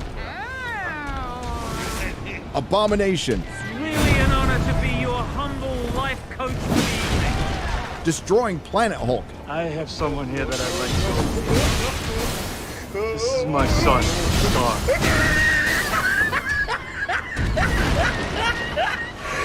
Look at the top of his head. At this point, it's safe to say character assassination is on brand for Disney Marvel, but the worst crime against imagination was ruining the best show and best character this company has ever created on television, Daredevil, who should take a walk of shame for being in this. Look at the mask of my boy. We really struggled with the finale. No shit! By the end, the show was meaningless, and yes, that was supposed to be the joke, but Jessica Gao and her team of morons actually managed to pull it off. A show about a vapid narcissist by vapid narcissists. There was nothing reflecting the law in this drama, nothing dramatic about the superheroes, and nothing funny about the comedy. Except, of course, for all the unintended laughter. She-Hulk managed to create a path of creatively bankrupt destruction of the likes we have never seen, proving who Disney Marvel really thinks the villains are. You, the paying customer. 3 years ago, we knew that we were going to stay to something in 3 years. And they did it every week, and it was so funny when the show first came out, and they were saying all the things that I knew were going to be in the 3rd episode, and I just sat back and waited. Ultimately, crapping out the worst thing Disney Marvel has ever produced, topping off a year of MCU failures. Before we get to the number 1 woke Hollywood disaster of 2022, we have some very worthy, dishonorable mentions. Halo. After years spent in development hell, Paramount Plus, the streaming service that gave us STD, gave Halo fans the 3 things they actually never wanted to see: a bait and switch, Master Chief's face, and Master Chief's ass. Bros, one of Hollywood's biggest flops that managed to pull off the impossible. A romantic comedy so bad gay people didn't want to watch it. Woman King, which apparently opened to strong numbers on the worst box office weekend in 25 years. A historical drama of female empowerment, proving that women of color can enslave their own people too. Girls get it done. Black Panther: Wakanda Forever. The sequel is about 2 fictional marginalized countries going to war with each other over the ultimate prize: who is the most marginalized. In one corner, we have the Talokans, who are supposed to be the Atlanteans, led by Namor, who looks and acts nothing like the character he's based on in the comics, going from the Avenging Son to the boy who lived without love. Facing the Wakandans, who just lost their mighty leader Black Panther, and of course, women most affected. Henry Cavill leaving The Witcher over the showrunner and her team's disrespect and mockery of the lore, killing any possibility of this becoming a franchise for Netflix overnight. Doctor Strange: Multiverse of Madness, a bait and switch of monumental proportions and a movie so bad Sam Raimi couldn't save it. The Doctor Strange sequel with the acronym MOM was actually a sequel to WandaVision. After enslaving an entire town of men, women, and children and then being allowed to get away by Monica Rambeau, Wanda goes off to murder multiple people in multiple dimensions for her imaginary children. All in pursuit of America Chavez, somehow the natural daughter of 2 women from a place called Utopia, who accidentally had her moms sucked through a portal that she created after being stung by an interdimensional space bee. Disney. After a year of MCU failures, Disney Star Wars duds, and multiple flops including Strange World and Lightyear. Getting involved in politics and losing billions in streaming, I guess it should be no surprise that they fired their CEO Bob Chapek while he was at an Elton John concert in the middle of the night on a Sunday, and replaced him with Bob Iger, the architect of all of these failures. Give me the meat and give it to me raw. You said so.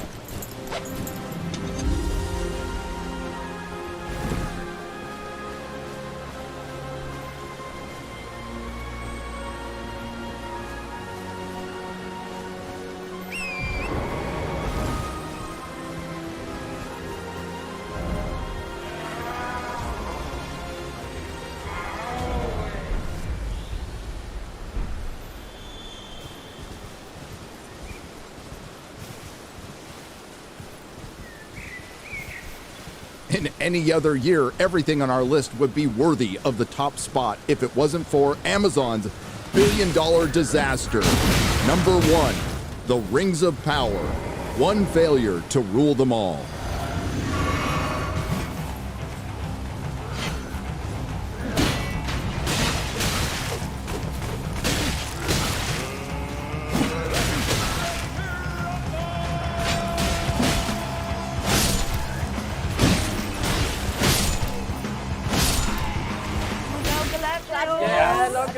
In hindsight, Amazon really should have known that once the guy got caught pissing in the corner at their trailer premiere, they were in for a long year. Every single Rings of Power teaser trailer, clip, or promotional clip ratioed into oblivion. And because we here at Nerdrotic are happy to provide services you didn't know you needed, we did the math for you. The total ratio at time of recording out of 47 videos uploaded on Prime Video's YouTube channel is 489,326 likes to 4,091,260 dislikes, not counting the over 1 million YouTube deleted. Amazon getting caught deleting thousands of comments on YouTube. YouTube getting caught deleting millions of dislikes. The very scripted and cringe UK Superfans video being unlisted. This was all in the first month of the promotional rollout, and it was all downhill from there. Every time I look at something, it looks like it could be improved. You know, there's something wrong with it. Setting out to improve on Tolkien, Amazon Studios chief Jennifer Salke says the Rings of Power series needs a giant global audience. Elaborating on this statement and being far more specific, the Rings of Power producer Lindsay Weber said it felt only natural to us that an adaptation of Tolkien's work would reflect what the world actually looks like, followed by an unintentionally honest statement from showrunners Zadie Payne and Patrick McKay, who called the show the novel Tolkien never wrote. Which is true because he would never write this garbage. Not to be outdone, the woman who kept calling herself the first female dwarf when she wasn't, Sophia Numvedi, said the Rings of Power would be a necessary redress of balance. Taking one of the most accessible stories of all time, having sold over 150 million copies, published in multiple countries, translated into multiple languages, and making it inaccessible in the name of accessibility. Did you have some kind of mechanism, in a sense, so that you could make sure that you were true to Tolkien? Well, we didn't want to put any of our own, certainly in terms of the thematic material, we didn't want to put any of our own baggage. I mean, we had no interest in putting our messages into this movie, but we thought that we should honor Tolkien by putting his messages into it. The news eventually came out that Peter Jackson was willing to be involved in Amazon. Tarnished, just like you. Let me ask you something. Are you here in the lands between to take up the fight? Does your faith in the guidance of grace hold firm, despite the collapse of the Golden Order? Honest to a fault, I see. Such thoughts won't behoove you as a Tarnished, but there's nothing wrong with that. Any interest in bearing the torch of my battle arts? All I know is the sword. Picked up a fair few tricks in my time, too. Now's the time to pass them on. To a good Tarnished like you.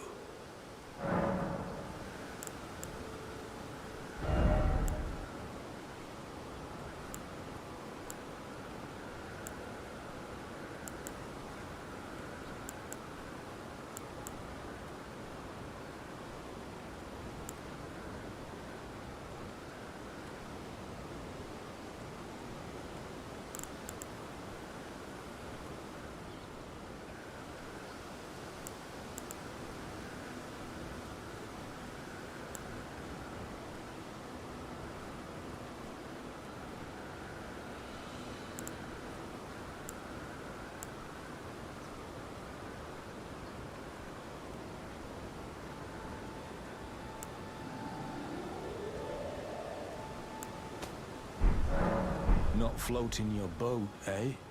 Well, there's no rush.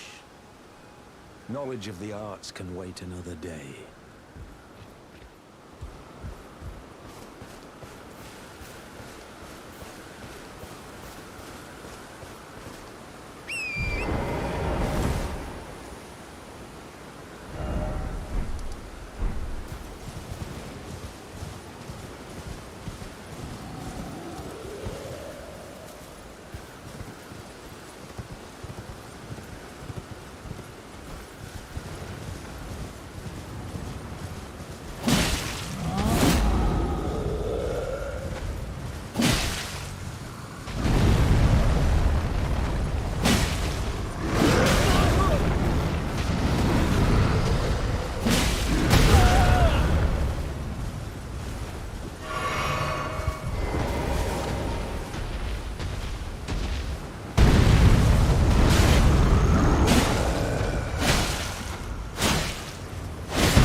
Amazon ghosted him.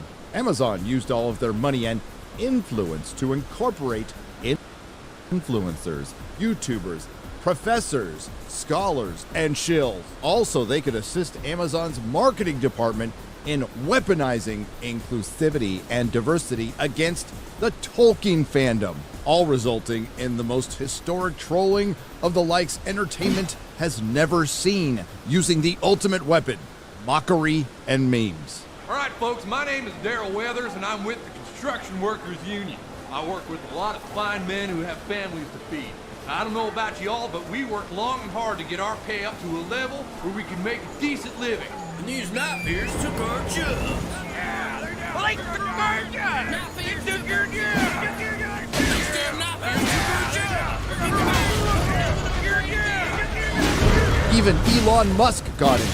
Just when Amazon thought it couldn't get any worse, they actually released the show on the anniversary of Professor Tolkien's death.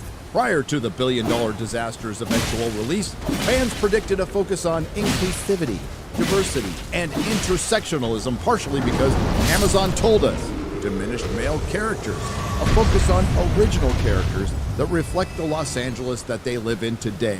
In a fantasy, no Celeborn, CW writing, and a warrior Galadriel leading an army of Númenóreans. We're told the Rings of Power is going to upset Tolkien purists, and that's a good thing. And what we got was a very inclusive, diverse, intersectional focus on girl bosses with diminished male characters.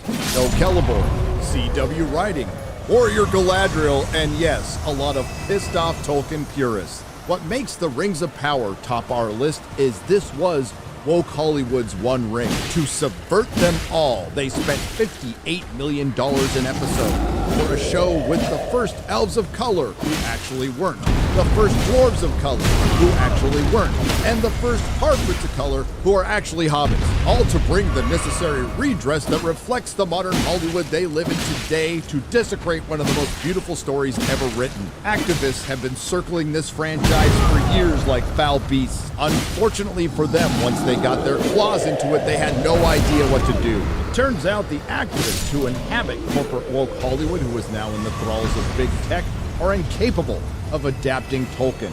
Their beliefs are antithetical to the devout Catholics' work. They wouldn't know heroism, inspiration, and beauty if it sat in between Galadriel's legs. The fans knew this from the start, and so did Amazon, so that's why they decided to end it as they began, by attacking you, the patently evil Tolkien fan. I don't hate to break this to you, Amazon. You are the Melkor of this story. You struck the discord in the song of Tolkien's creation, and the victorious Tolkien fandom wasn't having it, and they mocked you right back into the fiery chasm from which you came. That's our list, folks. The top 5 woke Hollywood disasters of 2022. Hollywood's worst year as far as content produced in Hollywood's worst era. Streaming failures, fired CEOs, sinking stock prices, shrinking box office, and audience scores that are getting so low they might actually reflect the percentage of the population these shows and films are made for. If you don't agree with our list, tell us in the comments section below, or even make your own. Don't forget to like, share, and subscribe, and as always, you can see another video right now.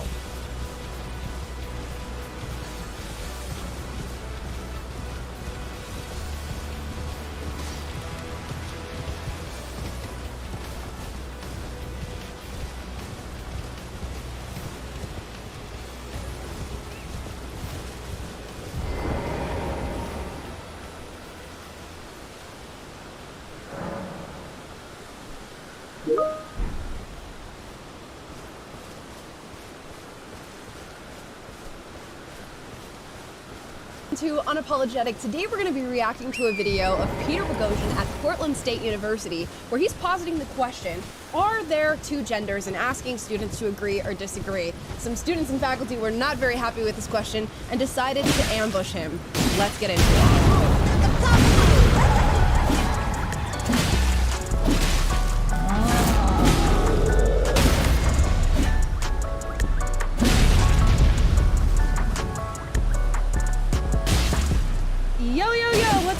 Happy Monday. It is good to be here with you. I'm your host, Lepanobi, and Taylor. What's up? It's good to be here. Let me know how your weekend went. Drop that down in the chat below. Today, we are either going to be making your day a whole lot better with this video or absolutely ruining it with the amount of lunacy we are about to watch just ensue because a question is asked on this campus.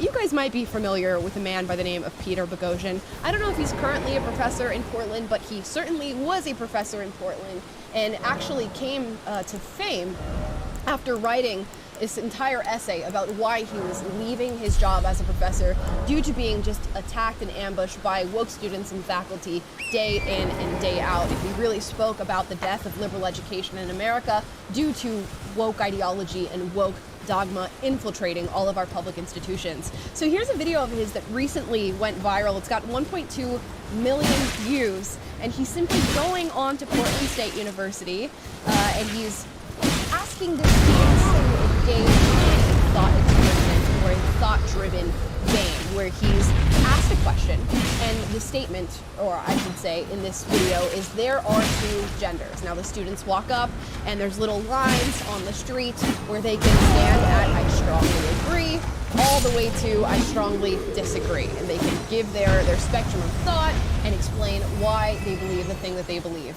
I guess his game didn't last long because he was confronted by students who were very upset with him even asking questions and encouraging debate on this topic. So we're gonna react to this video and see what it's gonna do. What would it take for you to move not all the way over there? I guess if they told me how many genders specifically there were, I can't think of anything that would change my opinion. Go somewhere else. You're not wanted here. And before we get to the girls screaming from the rooftop like that, I want to talk about the guy. He says something really smart. You know, if you're going to tell me that there's more than two genders, or there's not two genders, or there's some sort of gender-based spectrum, can you tell me how many they are?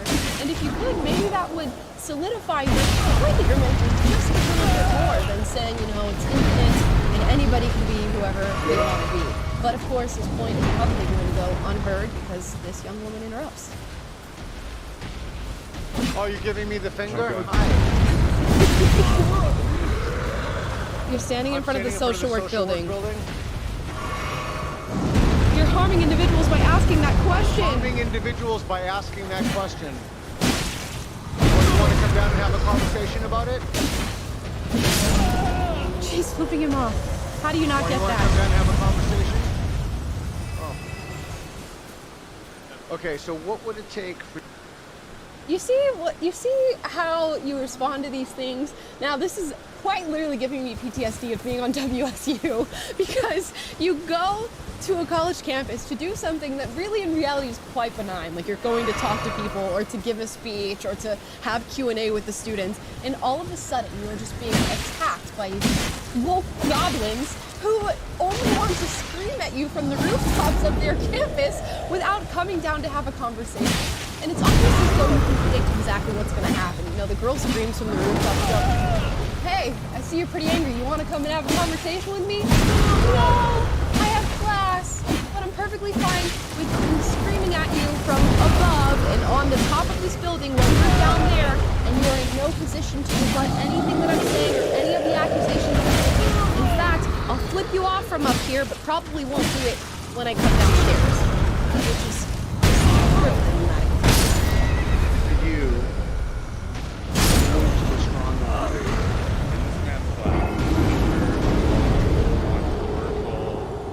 10 weeks of lectures, this giant auditorium. On the final day, he posed a question to the students. He says, if anybody has disagreed with anything I've said over the last 10 weeks, come down and sit in this chair in a spotlight in the middle of the auditorium. Here's a platform. Tell me to my face. Which I'm glad I was the only one who walked down and you gave me an A. See? And that little story, anecdote, just points to where Peter is as a person and what he's trying to encourage in his students. He wants free thought. He says, if you disagree with anything that I say, come down and, stand on your soapbox and make the case for why you disagree with me. And he said he was the only one to walk up and do that. People are so scared to disagree or just want to stay in their little echo chamber and not share anything these days. Yeah, Dennis Prager famously on his show calls for that. He says, disagree first. I think Ben Shapiro does too. You get to cut the entire line. You'll be the first one to have you be platformed and you have your voice heard before anyone else, because they're interested in the discussion and debate, whereas the people who scream at the rooftops generally are not. Generally are not. But people are you guys. People on the do come downstairs. And they do come to talk to Peter. Of course, they don't come alone, because the woke mob does not travel alone. They do not travel in solitude. They never want a one-on-one conversation. They want their views expressed while being backed by 20 to 30 of their fellow peers who are there to just blow the dog whistle for everything that Peter says. Here we go. Excuse me, I'm just curious about what's happening. Oh, you want to Look at how many of them. And you step on line you want to play? You want to watch the game played? Well, we were watching from up there actually, because we happened to see the sign from up in the social workers on the 6th floor, and some of our trans students saw the statement, you're like genders. It was pretty activating and upsetting, not knowing the context. We thought it was sort of a statement that was made, but not a thought exercise. Would you like to see how the game is played? No, I don't. I walked down from the roof of this building after seeing what you were doing. I made up my mind about what you were doing already before asking you.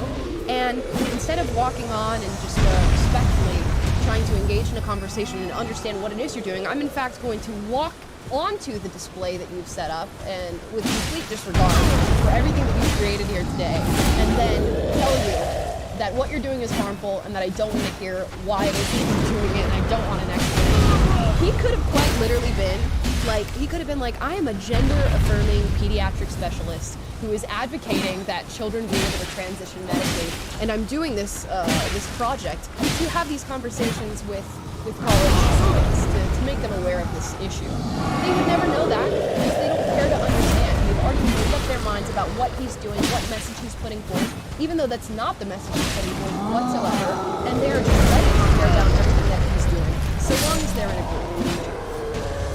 Yeah. An exercise? You want to use defund the police as one? Well, just thinking about what it looks like. Yeah. What does it look like? Just see like 1, 2, 3, 4, 5. Which is so funny because that is what wokeism is. I'm like, no, I'm black, but I don't agree with the Democratic Party, or I don't agree with but I'm just talking about what you look like, I just care about what you look like, and that's what makes me make my opinions of what you are and who you and how you think. I just saw what your exercise looked like, and it looked like something that offended me. Therefore, I am offended. 5 white men with a sign that says there's only 2 genders. You could have been like the Westboro Baptist Church. What is white? Why did you identify us on the basis of our race? Why you just hosting that dialogue? No, but you... Representative of that. Okay, but I asked you a question. Why did you identify me and these people on the basis of their race? It's like, right? Kind of like the activating, triggering aspect of it all. So you think that it's morally acceptable to identify people on the basis of their race? Oh, guys, I just want to point out how brilliant what he is doing here is. How brilliant. He is not making a statement at them. He is not telling them what they are doing. He is not asserting anything that they're doing wrong. He is putting the ball in their court and asking them a question and asking them to explain why they've just done something. And you can only, step in that quicksand yourself. Why did you just identify me by my race? Well, you're doing something that's activating a trigger. Wait a second. We're not talking about what I'm doing. Why did you just identify me by my race? And all you have to do is just stand there, smile, silently, and wait. Because whatever answer you have for that is not sufficient. It wouldn't be morally correct to identify any other person based on their skin color, but because he's a white man, they think it's okay. And they're not going to say that out loud, most likely. But it's so brilliant to just throw the ball in their court and ask the question and then go, I'll wait for your answer. And hopefully it makes sense, because everybody's watching you right now. Yeah, wasn't he formerly a professor at this very university, Portland State? I believe he was, and he was like, there was a... I know he was a professor in Portland. Yeah. Yeah, and he was getting attacked by the students and just ridiculed by them so much that he was like, I can't do this anymore. But so he's definitely been around the block a few times when it comes to this type of stuff and, Right. and had interactions like this. But you're right, it's a very skillful thing that he's not getting distracted by their efforts to reframe the conversation on this victimhood paradigm. Right. And instead, he's just saying, hey, are you against, or why are you insisting on labeling us according to our race? How is that relevant to this conversation? Right. Does that make us less worthy to speak on the basis of our race? And going back to the original principles of race neutrality and getting them to have to answer the question. It's very smart. It's very, very smart. Let's continue and see where this goes. It's not a moral question. It's a matter of like the fact that It's just the about identity power and privilege. exists. Yeah, and identity Yeah. representation, right? So if you have a clear He's like, thank God she just inserted herself into answering that question because he was up Shit's Creek on that one. Have you ever heard a more Marxist reframing of it's not a moral question, it's a question of power and privilege? That's exactly just what in case you're wondering what their frame of mind is and how they think. It really is. Like when we watched that video of Emmanuel Acho talking about the George Floyd riots, and it's like, why are you guys rioting? Why are you guys rioting? And he basically says, well, it's not a question of whether or not rioting is morally right or morally wrong. It's a question of power and privilege, and people being heard and people being angry. It's exactly what they're saying here. It's amazing how you can just duplicate the dogma in every single situation. It's almost like they just copy and paste it and then switch out black for trans or gay for disabled or whatever it is that we're talking about. And it just works. Lockstep every single time. You know what you should be prepared for. There's no questioning, you know, it's always straightforward. You know exactly what you're going to get. folks out here asking those kinds of questions. Well, how do you know we're not queer? That's true, I don't know, but there's not sort of a representative, holistic, inclusive How many, if I had, like, I don't know, whiskey in this cup right now, I couldn't even drinking game for how many leftist buzzwords are being stated throughout this. You're going to hear, like, folks, inclusive, diversity, just so many things that are just being, there's a specific way that people like this speak, and I think we're getting just a microscope placed on it right now. It's unbelievable. especially from up on high, when we sit down and we see this statement being we're curious about it. We're also just worried about the harm being done to passers-by. What is the harm? There's what's the harm? People who are home because they're so triggering. We have some students. So I think the end result is they're. You know you're on film, right? I love it. He has not made a single statement yet. He's not made a single statement. Why did you identify me? Why? What was particularly harmful? You guys know you're on film, right? It's amazing. It's totally fine. There are real people who are really hurt by this statement. What were they heard about? Because that's not how they identify, and so it seems like a really triggering statement to just say there are two genders, because that's not been your experience. So it's very harmful and very hurtful, and there's human lives that were affected, so I think that's the message we're trying to send is maybe consider the questions that you're asking or posing before you take your thoughts. Are you curious about like what we're bringing to you at all, or do you have? I'm thinking about, I'm extremely curious and I'm extremely respectful. I genuinely respect the fact that you came as opposed to 7 or 8 of you giving me the middle finger and saying fuck you to me. So yeah, so. What do you mean from this? Like, what is your reason that you just want to cause trouble, or like why are you here? So, I'm fascinated, I do street epistemology, and I'm fascinated with the people. Epistemology is from the Greek, basically how you know what you think. Okay, so street epistemology is taking it out of the university and bringing it into the school. Oh, she's gonna go home and accuse him of mansplaining now. I know what epistemology is. So I'm very... Okay, She-Hulk.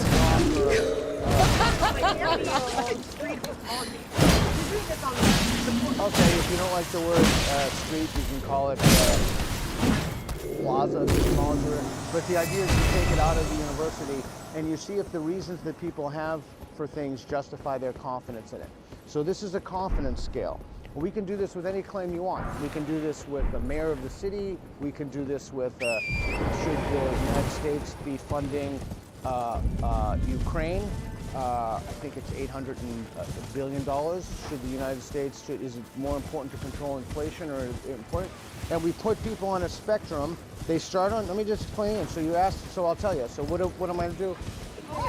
I think what we're happening is You all get what's happening, but you also walked down to his thought experiment to ask what he was doing, and then when he said, do you want to understand what I'm doing, you said, no, I don't need to understand what you're doing, but you get what he's doing at the same time. And again, it's because they've already made up their minds about what is happening down here before they even walked down. And just, it's so interesting to watch these dynamics and watch as the conversation jumps from person to person, as each person gets caught in just like the fallibility of their own argument, and they get too nervous to actually stand up for what it is they're actually trying to say, and then the next person jumps in, and the next person jumps in. So he is one man jumping around a conversation with 20 different people who are making no effort to understand what he's saying, almost to the point where it does not matter what he's saying. It's like playing whack-a-mole, right? But you're incapable of winning any points. Incapable. Yeah, I mean, these are the people who say things like math is racist. And by having them, by trying to encourage them to engage in critical thinking, I would imagine that exercise itself is something that they would say, well, that is just leaning, like the critical thinking is part of this patriarchal white supremacist thing that was built, these universities were all built on this, and that could be triggering to somebody, and it's all about being insulated from things that could challenge their ideology, essentially, as opposed to encouraging free thought. I'm reminded of, like, on Twitter, they claim to understand free speech in the same way that these people claim to understand the game, and yet whenever you say something they don't like or challenge something that they hold sacred in their ideology, then it's no, you're banned. You're not. You shouldn't be allowed to even pose this question. Right, and it's just it's such a limiting place to be as an individual. I just keep picturing myself in these people, because obviously this was me circa 2018. I would have been the person on this campus to walk down and start screaming at him, but not confident enough to actually defend my beliefs. And the more I see it, I just think of how limited I was as a person at that time, and so unready to hear other opinions, even if those opinions were true. So you are essentially locking yourself in what could be seen as a lie, and saying, I'm never going to move the dial from this point. I am always going to be here, whether it's really through nothing more than pride. Just with pride alone, I'm going to stand in this viewpoint. Not only am I going to stand in this viewpoint, but I'm going to attack people who have a different viewpoint than I do, even if they have more expertise, even if they're more well-versed on this, and even if they're trying to have a civil discussion with me on the subject matter. And I just see myself so hard in this video, and oh my gosh, I'm so glad I'm not fully like that anymore. Wow. And I think those questions are thought-provoking and important questions to ask folks. And I think what we were struck by was the statement on the page that it wasn't a question, and that there was no context clue for folks, especially trans folks, to know that this was not your belief. This is more of a thought. I mean, the next logical thing to ask is, would putting a question mark at the end of that sign, ensure that you will not be here the next time that I do this, if not in a participating capacity? Does making that into a question truly quell the anger and the triggering that you're feeling right now towards me? That's it. Okay, would you be more comfortable if it was a question? And if I put a question I was like, have you watched this already? I'm more than happy to put a question at the end. More than happy to. Some type of warning or a statement of like what you're doing on another board, so people can walk by and We need a trigger warning. understand that. We need a trigger warning. We need you to warn us. This is a thought experiment. Yeah. This is what we're asking people. I'm more than happy to do that. That way it can kind of. I'm more than happy to do that. I only have one board, but I'm more than happy to put on this is the thought experiment. Let's put a question mark. If I put a question mark, that's good. I'm one of the people who wouldn't be able to see it. But I'm more than happy. If I put a question mark at the end, exercise/game starts thought experiment. If I put that on the end, would all the concern vaporize? No, probably not, because we're talking about real humans with their lived experience and everything. So wait, if I just do everything that you just complained about and I make it very, very clear, like I'm doing with my words right now, are you guys gonna leave me alone? No, we are still going to be here. It just shows you that they don't truly care about what they're saying. And in that statement means they don't truly care about what they're advocating for. Like, they really don't care. As much as these people are gonna go home after this and go, you know, I did a good thing today confronting that man. I feel like we led with education, we taught him about, you know, a marginalized community. That's not what you think at all. You're really internally just patting yourself on the back and being, oh, I'm so amazing. I am so good. I am so glad that anyone came up with this man who couldn't do the job that he was trying to do for the day, so that he couldn't have helpful discussions with other people. I truly saved people in that endeavor, which you did not. I just love how you called that the right thing to do would be to add a question mark and ask them, would that solve it? And then you also called that wouldn't be enough for them. Because I was like, have you because you didn't watch this all the way through? No, I have not watched it all the way through. And it's so clear that whether or not he's cognizant of that's how he's playing this right now, I just think it's probably through his years of experience in doing this. He just knows that that's the right way to go about this, is to just always frame it in a question. Always frame it in a question. And no, it is never enough. No matter what you do, it will never be enough. He could literally turn around and be like, you know what? For the rest of the day, I'm going to stand on this street and I'm going to preach that there are more than two genders and that everything's a spectrum, and I'm going to talk to people about coming into your class and learning about transgenderism and gender identity, and they're going to be like, yeah, that's cool, but it doesn't take away what you just did earlier. It's never enough. No matter how much you apologize, you beg, you plead, you kiss their feet, it's not enough.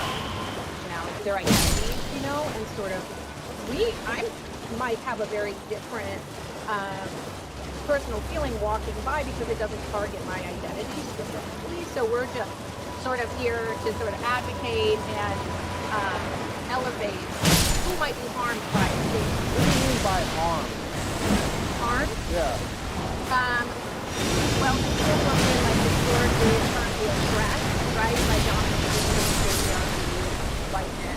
My whiskey baby is all just of the systems that harm people within those systems. I would be blacked out right now if I was actually playing that game. Blacked out. You wouldn't see me for another 2 weeks on this show. Also, shout out to C2 the J. I hope I said that right. Probably not. I gave a super chat. I wonder how this segment would go if it was a young lesbian black woman, since, quote, straight white men, end quote, are always the problem to them. You know, it's interesting to play around with the demographics of the people, and you can tell how the scenario would go far differently than it's going now. I wonder if I was out here in place of Peter, how that would go. What do you hypothesize? I think they'd have a much more difficult time arguing with you about it. Which is why it's always like do these debates I think you'd still get very righteous cases at the end of the day if you're guilty of wrong thing and wrong speak, you're going to get the pushback. My question is, and I think you alluded to this a minute ago, but what if he was out there saying gender is a social construct, and that was the positive statement that you're supposed to agree or disagree with? They wouldn't have shouted at him? No, they wouldn't even be down here. Yeah, they wouldn't be down there. They wouldn't be down here. They'd just be like, just another Tuesday here at Portland State University. Right. So if you posit the leftist version of the debate, they're not going to push back at all. But if you go in there saying there are only two genders, agree or disagree, then all hell is raised. It's so fascinating. It's truly so fascinating. But wait, there's more! This video we have 11 minutes to go on this video. I hope you guys are sticking around and you are actually finding some entertainment in this, because we are. And not a statement. Can I also ask, like... Now, I just want an answer. That's why you want a question, not a statement? I think a question is an invitation, right? More than happy to make it a question. Participate in this conversation. More than happy to do that. You're representing, you know, with your identity, a belief, perhaps, especially when it's a statement. And so what it looks like is you're out here saying there are two genders. And then anyone who doesn't fall within those two sort of binary boxes. I'm more than happy to do that. More than happy to say this is a thought experiment. No, let me just finish. More than happy to do that. But it seems that if I did that, that would not be enough. But then Oh, he's just handling this so beautiful. The cool part about this, and that I can learn from this, is that when I went to Winona State University, it was sort of being like in front of this 40, 50 plus group of students who were all talking at me and giving me reasons. I was sort of bouncing around and talking to every one of them, whoever was willing to say something. He's being very pointed and treating this situation as if there is not a crowd of people around him. He's going, no, wait. You said something in front of all these people. I'm going to finish making the point to you first. I'm going to finish having the discussion with you on an individual level, and then we'll take from the peanut gallery. And no matter how much these students try to insert themselves into the discussion and sort of deflect from the clear owning what's happening right here, he goes, no, not you, not you. It does take a little bit of authority in order to do that. You have to be a truly assertive person and stand strong in what you're saying and what you're doing to go, nope.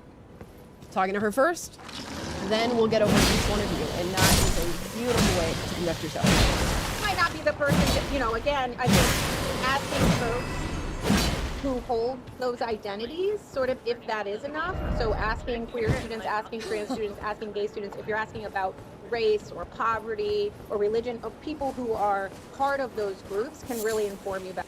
I'm going to need you to go and just search around for a Two-Spirit Native American, and then ask them if they like the framing of the question before you come onto the campus and ask the question. That's essentially what they're saying. And this is another left-leaning tactic that they use on you to just sort of invalidate everything it is that you want to do and everything. Are you not a foundational Black American? Are you not descendant of slaves? Well, then you can't speak on that issue, or you better go find somebody who is to act as a liaison for you and your opinion, if that's what you want to do. And to that you just say, no, I'm able to have an opinion on any subject. It really does not matter what my background is, what my identity is. I'm able to read, hear, see, think, observe the things around me, and then come to my own opinion on those things. So they constantly do this. You need to discuss with the marginalized group first before you do an action. I don't see a trans-identifying student among these people. There might be one around, but I don't think that they went and asked a trans person how they felt about this before walking down to talk to them. Because they just love the whole savior complex thing. It's better than I do. You wanted to say, I wanted to hear her through. No, I get it. And I'm just wondering, like, are any of you all, like, trained professionals in trauma-informed care? Like, if a transgender individual were to come to the space and participate, and then there was a triggering response where they needed emotional support, like, are you ready to support that? Because this conversation can bring up a lot of emotions, and the people that are kind of working within it could be really triggered. But if you're not, if no one's there as, like, an advocate or support, it could be pretty detrimental to the community you're asking. So I just want to like frame that. If you're not having like an advocate there as someone that can like be an emotional support or regulation for the people that are potentially harmed or triggered in this conversation, whether they're participating or not, like that's something to think about. Are you guys listening to this? Like, I didn't know how strange this video was gonna get in watching this, because I've only seen the first couple minutes of it, but she quite literally just told him, you need a mental health professional to even be on our campus asking people this question. I don't know what to say. I mean, it's like the way they're thinking, it's almost like you, like, does Mark Zuckerberg need to provide you a mental health professional because you sometimes can be exposed to a racist hate comment on your videos? Because we get plenty of those. Right. You know? Right. And it's not like, you shouldn't, and we said it on Friday, I think, but you don't need to child-proof the world, you world-proof the child. And this whole idea is, and they talk about how it's like a campus is a safe space, it should be a safe space. You're literally making these like people weak, and by treating them this way, and it's just such a backwards way of thinking that is having the opposite. There, if anyone's causing harm to trans people, it's this type of coddling that's like you can't be acknowledged in the world. They do the same thing with like the Dave Chappelle on Netflix, especially getting him canceled for making jokes. It's like anything you can't touch, or any oppressed, marginalized group, you're just saying that they can't stand on their own. It's the same logic at play in affirmative action. They can't stand on their own 2 feet in the world. They need us to help them, and us white saviors in our woke university, we have the solution. Yep. So you just follow our ideology and spread it across the world, and then everything will be utopia. Right. It is just literally copy and paste it for whatever given group they're supposedly advocating for.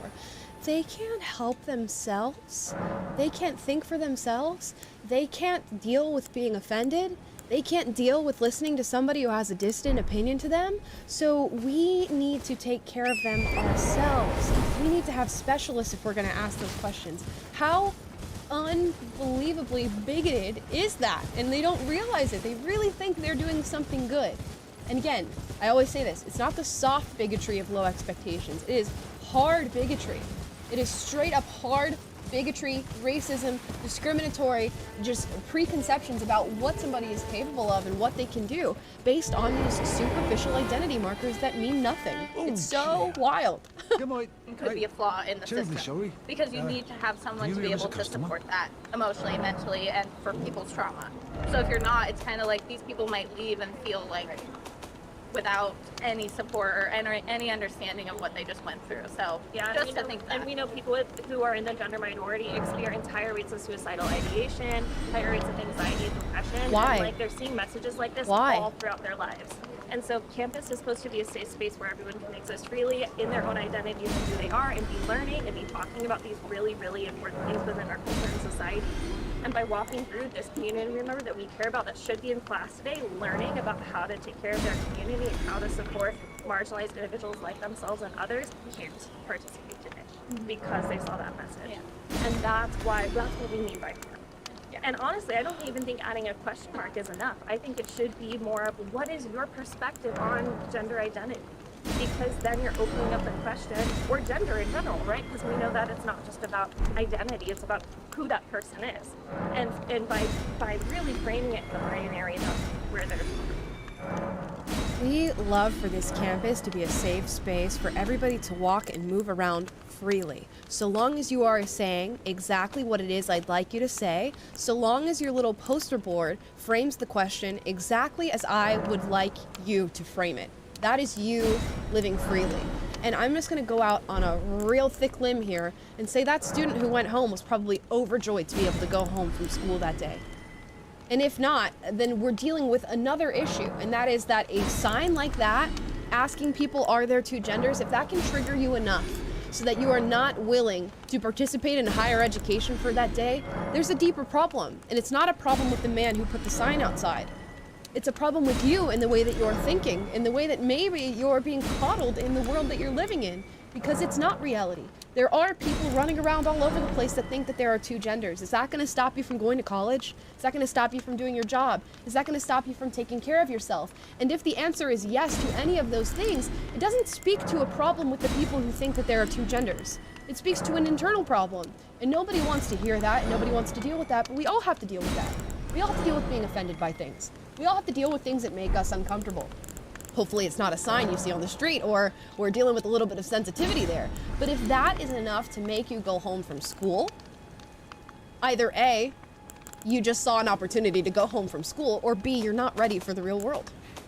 Yeah, and I just want to point out too, the question that she was okay with him asking was a question like, what is gender?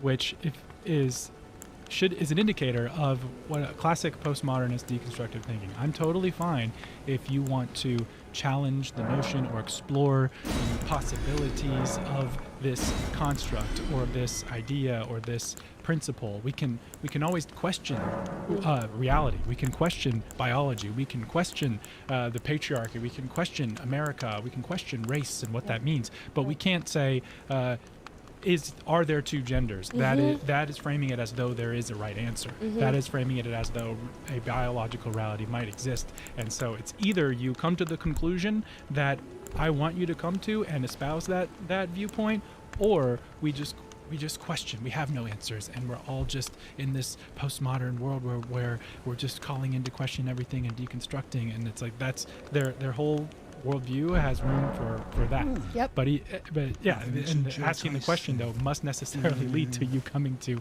the correct conclusion, or else you're a bigot. Yes, it's unbelievable.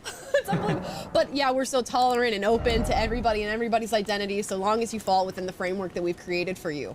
Before you tell us what your identity is. Before we move on, guys, if you're liking the content so far, please like, subscribe, click the notification bell to be notified when we go live. That is normally 3 p.m. Pacific, 6 p.m. Eastern, and we're constantly posting shorts and videos for you guys. We hope you're enjoying the content. And if you do, show us by subscribing and liking. You've also been showing us through super chats, so let's read a few here. One from Common Sense Opposition. Thank you so much for your super chat.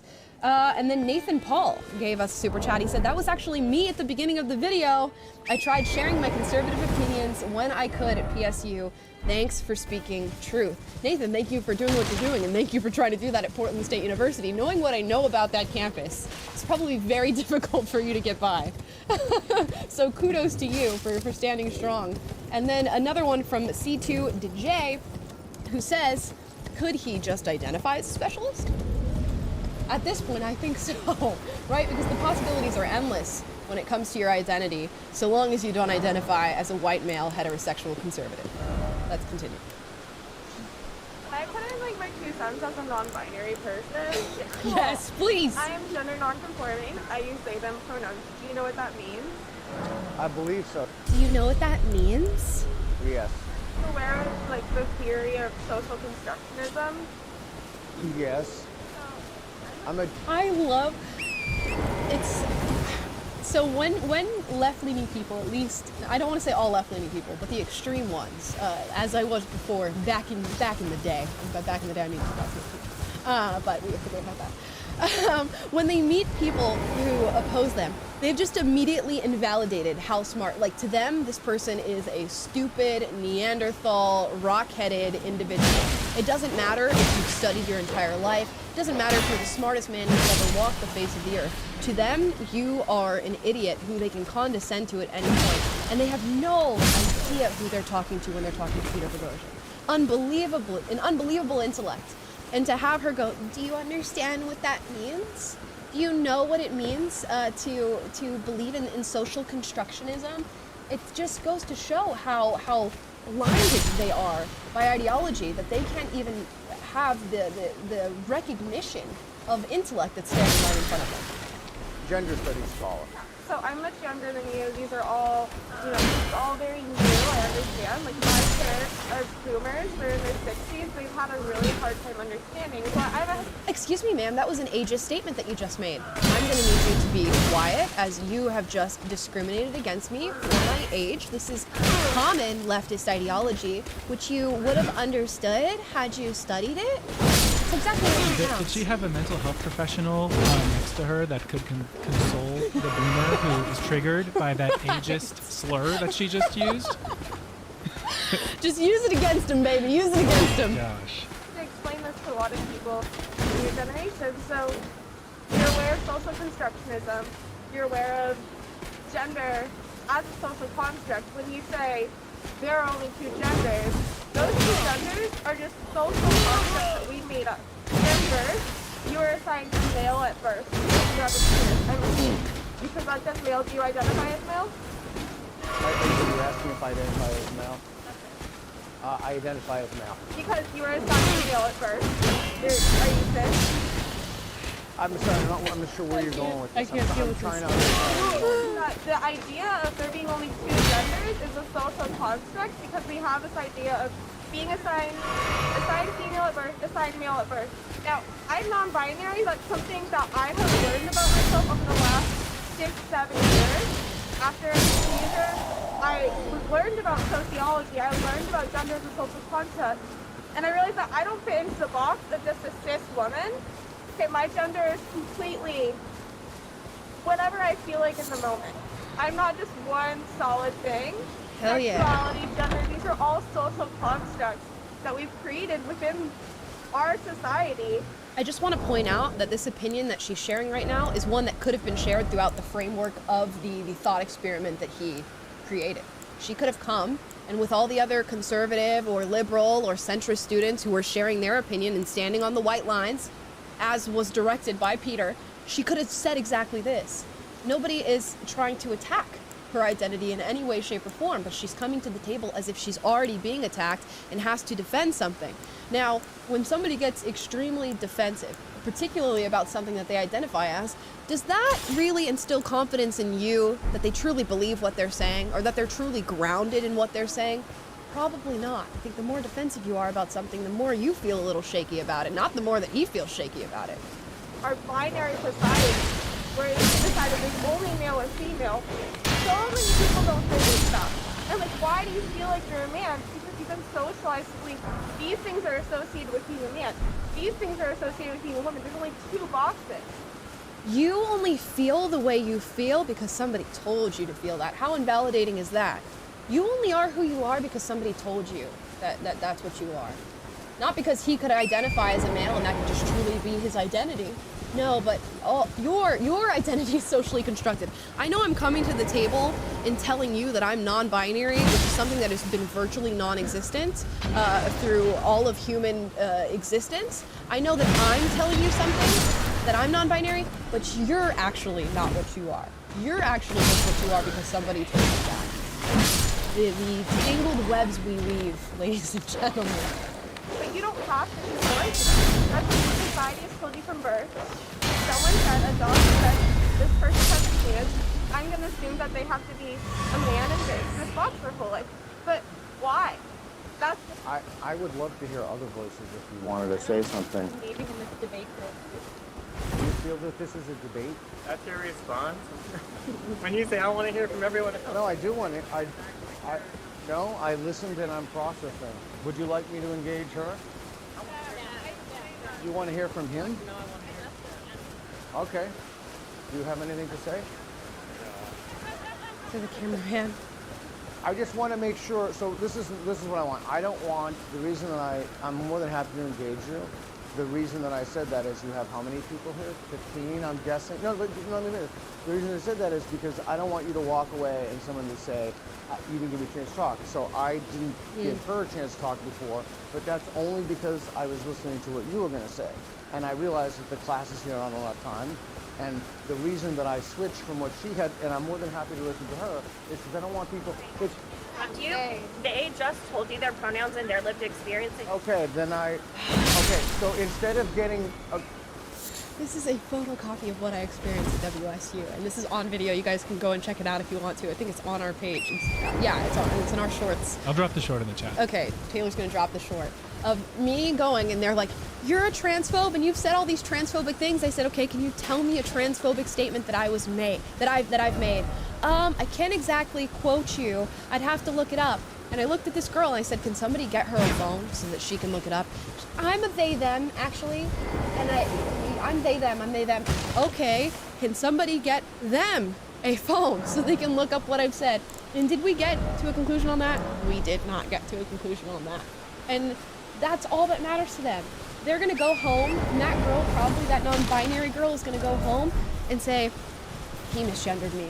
I got misgendered by a man on campus today," and she is going to wear that session badge probably for the rest of the school year and go, "I just cannot believe that a white cisgendered heterosexual man came onto my campus and called me she. How dare he?" Okay, so this individual just told me that, and I'm trying to be reasonable, and I think it's better to have a conversation than for you guys to give me the opinion and fuck you. So if you want to say something, go ahead. It's already been used. Maybe appropriate to address that he did. Like you just addressed you just called the person. Okay. And they just told you those. Okay, well, I apologize, and I say they. That's the harm being done that we were talking about. Oh, it's so harmful. She's gonna cry into her pillow tonight because a man didn't get her pronouns right the first time. The first time that he was told that they are different. And can you imagine how many times it's going to happen to her in her lifetime? A lot. And again, just like the transgender student who apparently went home because they couldn't handle the sign on the sidewalk. If that's your breaking point, if that's harm for you, if that's what you have to deal with on a daily basis and that's too much for you, girl, life's gonna be too much for you. I'm so sorry, I hate to break it to you, but it gets a lot worse than somebody using your wrong pronouns. It really does get a lot worse than that. Do you accept my apology? Okay. It's a generation. It's a generational, education. Again with the ageism. So, Learn. That's great. I love that, and I think your policy. so isn't it better to have a conversation about this than to scream at someone from the rooftop? Oh, I don't know who. I certainly didn't scream at you from the rooftop. Did any of you guys scream? Yeah, I did. Yeah. So you guys were screaming and admit it. yelling, fuck you to me, and didn't need a finger. No way, you're not lying. No, I said I fuck think shit. you guys Okay. Okay, so no. So My goal is to okay, disrupt so this. I understand that you Quiet believe. part out loud. Yep. I can't remember where that over there she moved, but I understand that you believe this stuff, and we live in a democracy, and other people don't have those beliefs. And I want to ask people if the reasons they have for their beliefs are justified. And this is that experiment. And your thought experiment, we actually have to go. We actually don't ever want our thoughts called into question, so that's just your thought experiment. So we prefer to live in the echo chamber where we constantly, like little bobbleheads, just follow each other and say the same things in complete synchronization. And now that you've come in to ask us actual questions about our beliefs, that we can choose whether or not we participate in. Like, you could watch this, right? And he could tell you, I'm doing a thought experiment on gender. Do you guys want to participate? And you could go, no, thank you. Going to go to class and have fun on it. No, instead, we're choosing to play the oppression Olympics right now and try to win gold for the states right here on the streets, not streets, plazas apparently, of Portland State University. This is all choice, all of it. Yeah, and talk about saying the quiet part out loud. He literally said, we live in a democracy. Not everyone thinks the same way as you do. We have to use our free speech to justify our positions in a world where we have a pluralism and people, we have to agree to disagree. We have to negotiate our differences. And they're like, we're not interested in playing that game. Right. So the game of democracy, which to me again is like they're saying the quiet part out loud, because this is the logic at work of the far left right now. We're right. We're not interested in any middle ground. We want our rules and our way to win, and because we're smarter than you. And I can't help but be reminded of the comments that Sam Harris made last week that he went viral for, about saying, like, I don't care if there were bodies of children in the basement of Hunter Biden, and we had the evidence to show that. I still think it should have been buried, even the story should have been buried, because that's how much I didn't want Trump to be elected, because implied in that is the people who support him are too stupid and are ushering in this too scary of a thing for me, and they are wrong and I'm right and I'm smart. I'm the smart one, they're the dumb ones, and we should do what I think, even if it means compromising the integrity of democracy to that end. And for these people, it's like, we're not interested in democracy. We know what we think. Your job is to be quiet, old man, and be educated on your ignorance about these issues and why you're misgendering me and all this stuff. And I keep referencing the postmodernism, Marxism and stuff, but I have to just say they're just playing it out to a T. You can literally predict like their whole framework of thinking based on and interestingly enough, Peter Boghossian's collaborator in a lot of his work, is someone who's really famous. But in Marxism, there's a concept called critical consciousness, and it's this idea that once you learn the right way to think, once you look at the world, achieve the correct worldview, you have achieved critical consciousness and this think, you should now be in control of society. You should now be creating the utopia, and anyone who doesn't doesn't achieve critical consciousness, they either need to shut up and be educated, or you get rid of them. And do you not see that logic being played out in this video and in our society? Yep, and it's just so much, it reminds me of my experience, like so much of the words that they're using, the way that they talk, the words they use when they talk, is just so much like where I was before in life. And this whole idea that it's on you to unlearn and relearn. You'll probably hear that a lot. Unlearn and relearn, unlearn and relearn. You're a boomer and you're part of an older generation, so I need you to unlearn what has been set often in stone for a very, very long time and relearn what we have decided is the new reality. We're not part of the thought experiment. We're all social workers, and we saw this harm being done, and we just wanted to come here with curiosity and also some information. They're still so committed to the idea that he's committing harm here, which is crazy to me. It's so crazy. You keep hearing that. interwoven throughout this whole conversation. You're doing harm, you're doing harm, you're doing harm, you're doing harm, you're doing harm. It's like they want him to leave with that message intact. And do you feel that you've spoken? Do you feel that if anybody else has something to say that you haven't had an opportunity to speak? Do you feel like you've learned anything or taken? But that doesn't answer my question. I just asked if anybody else would like to speak. If you'd like to speak, I'm standing here. Okay. But I think to Joel's point, we hope that this was informative and helpful, and sorry if saying fuck you hurt your feelings. And you heard that? Not sorry that I said it to you. I'm just sorry that that hurt your feelings, right? I'm not sorry for saying the words. I'm not sorry for screaming at you. I'm not sorry for giving you the middle finger. I'm just sorry that that hurt your feelings. I'm sorry that you interpreted it that way. No, it didn't hurt my feelings. But I'm glad, because our student who was hurt, we're worried about them, and potentially many others. She and used the right pronoun at least. Can we just point out the incongruency here between he's on a public square asking a question, and they're saying a student had to go home and because they were harmed, and they said F you to him directly, right? And he's saying I'm not harmed. Like, right. That if that doesn't perfectly sum up this whole scenario, I don't know what does. I don't know what does either. Gosh, it's I don't have any words. Action. Well, I'm glad. Isn't it better to have a conversation with someone than to? Yes. I mean, isn't that what the whole enterprise should be about? It's not safe for everybody to have that conversation. Sometimes it's hard to just have this conversation. Yeah. Especially when you're doing it like every fucking day of your life. Yeah. This is something we're fighting for and advocating for. This is our job. And All by we care about choice. what we're All passionate by about. choice. Sometimes it's hard to keep all those emotions. Imagine like signing up for a job and then complaining that you have to do that job every day of your life. This is exactly what they're saying. The burden is on me that I have to explain gender to every passerby who walks up the street, but also it's my job, and also it's what I'm studying, and also it's what I do every day, and also I started a club about it. You clearly have a deep attachment to whatever your perceived oppression is, or your savior complex for whatever group you think you're advocating for, and you love having these conversations every day. They would not be screaming at him from the roof of that building if they did not love it. They would not have come down, stood on this man's display, and started yapping at him on camera if they did not love every moment of it. And I imagine that this video came out, or they had this experience on that day, and they probably spent the next week, 2 weeks, a month deconstructing all the different parts of this conversation and how oppressive it was, and how they really came together as a team to bring down this evil white man. They attached themselves to this.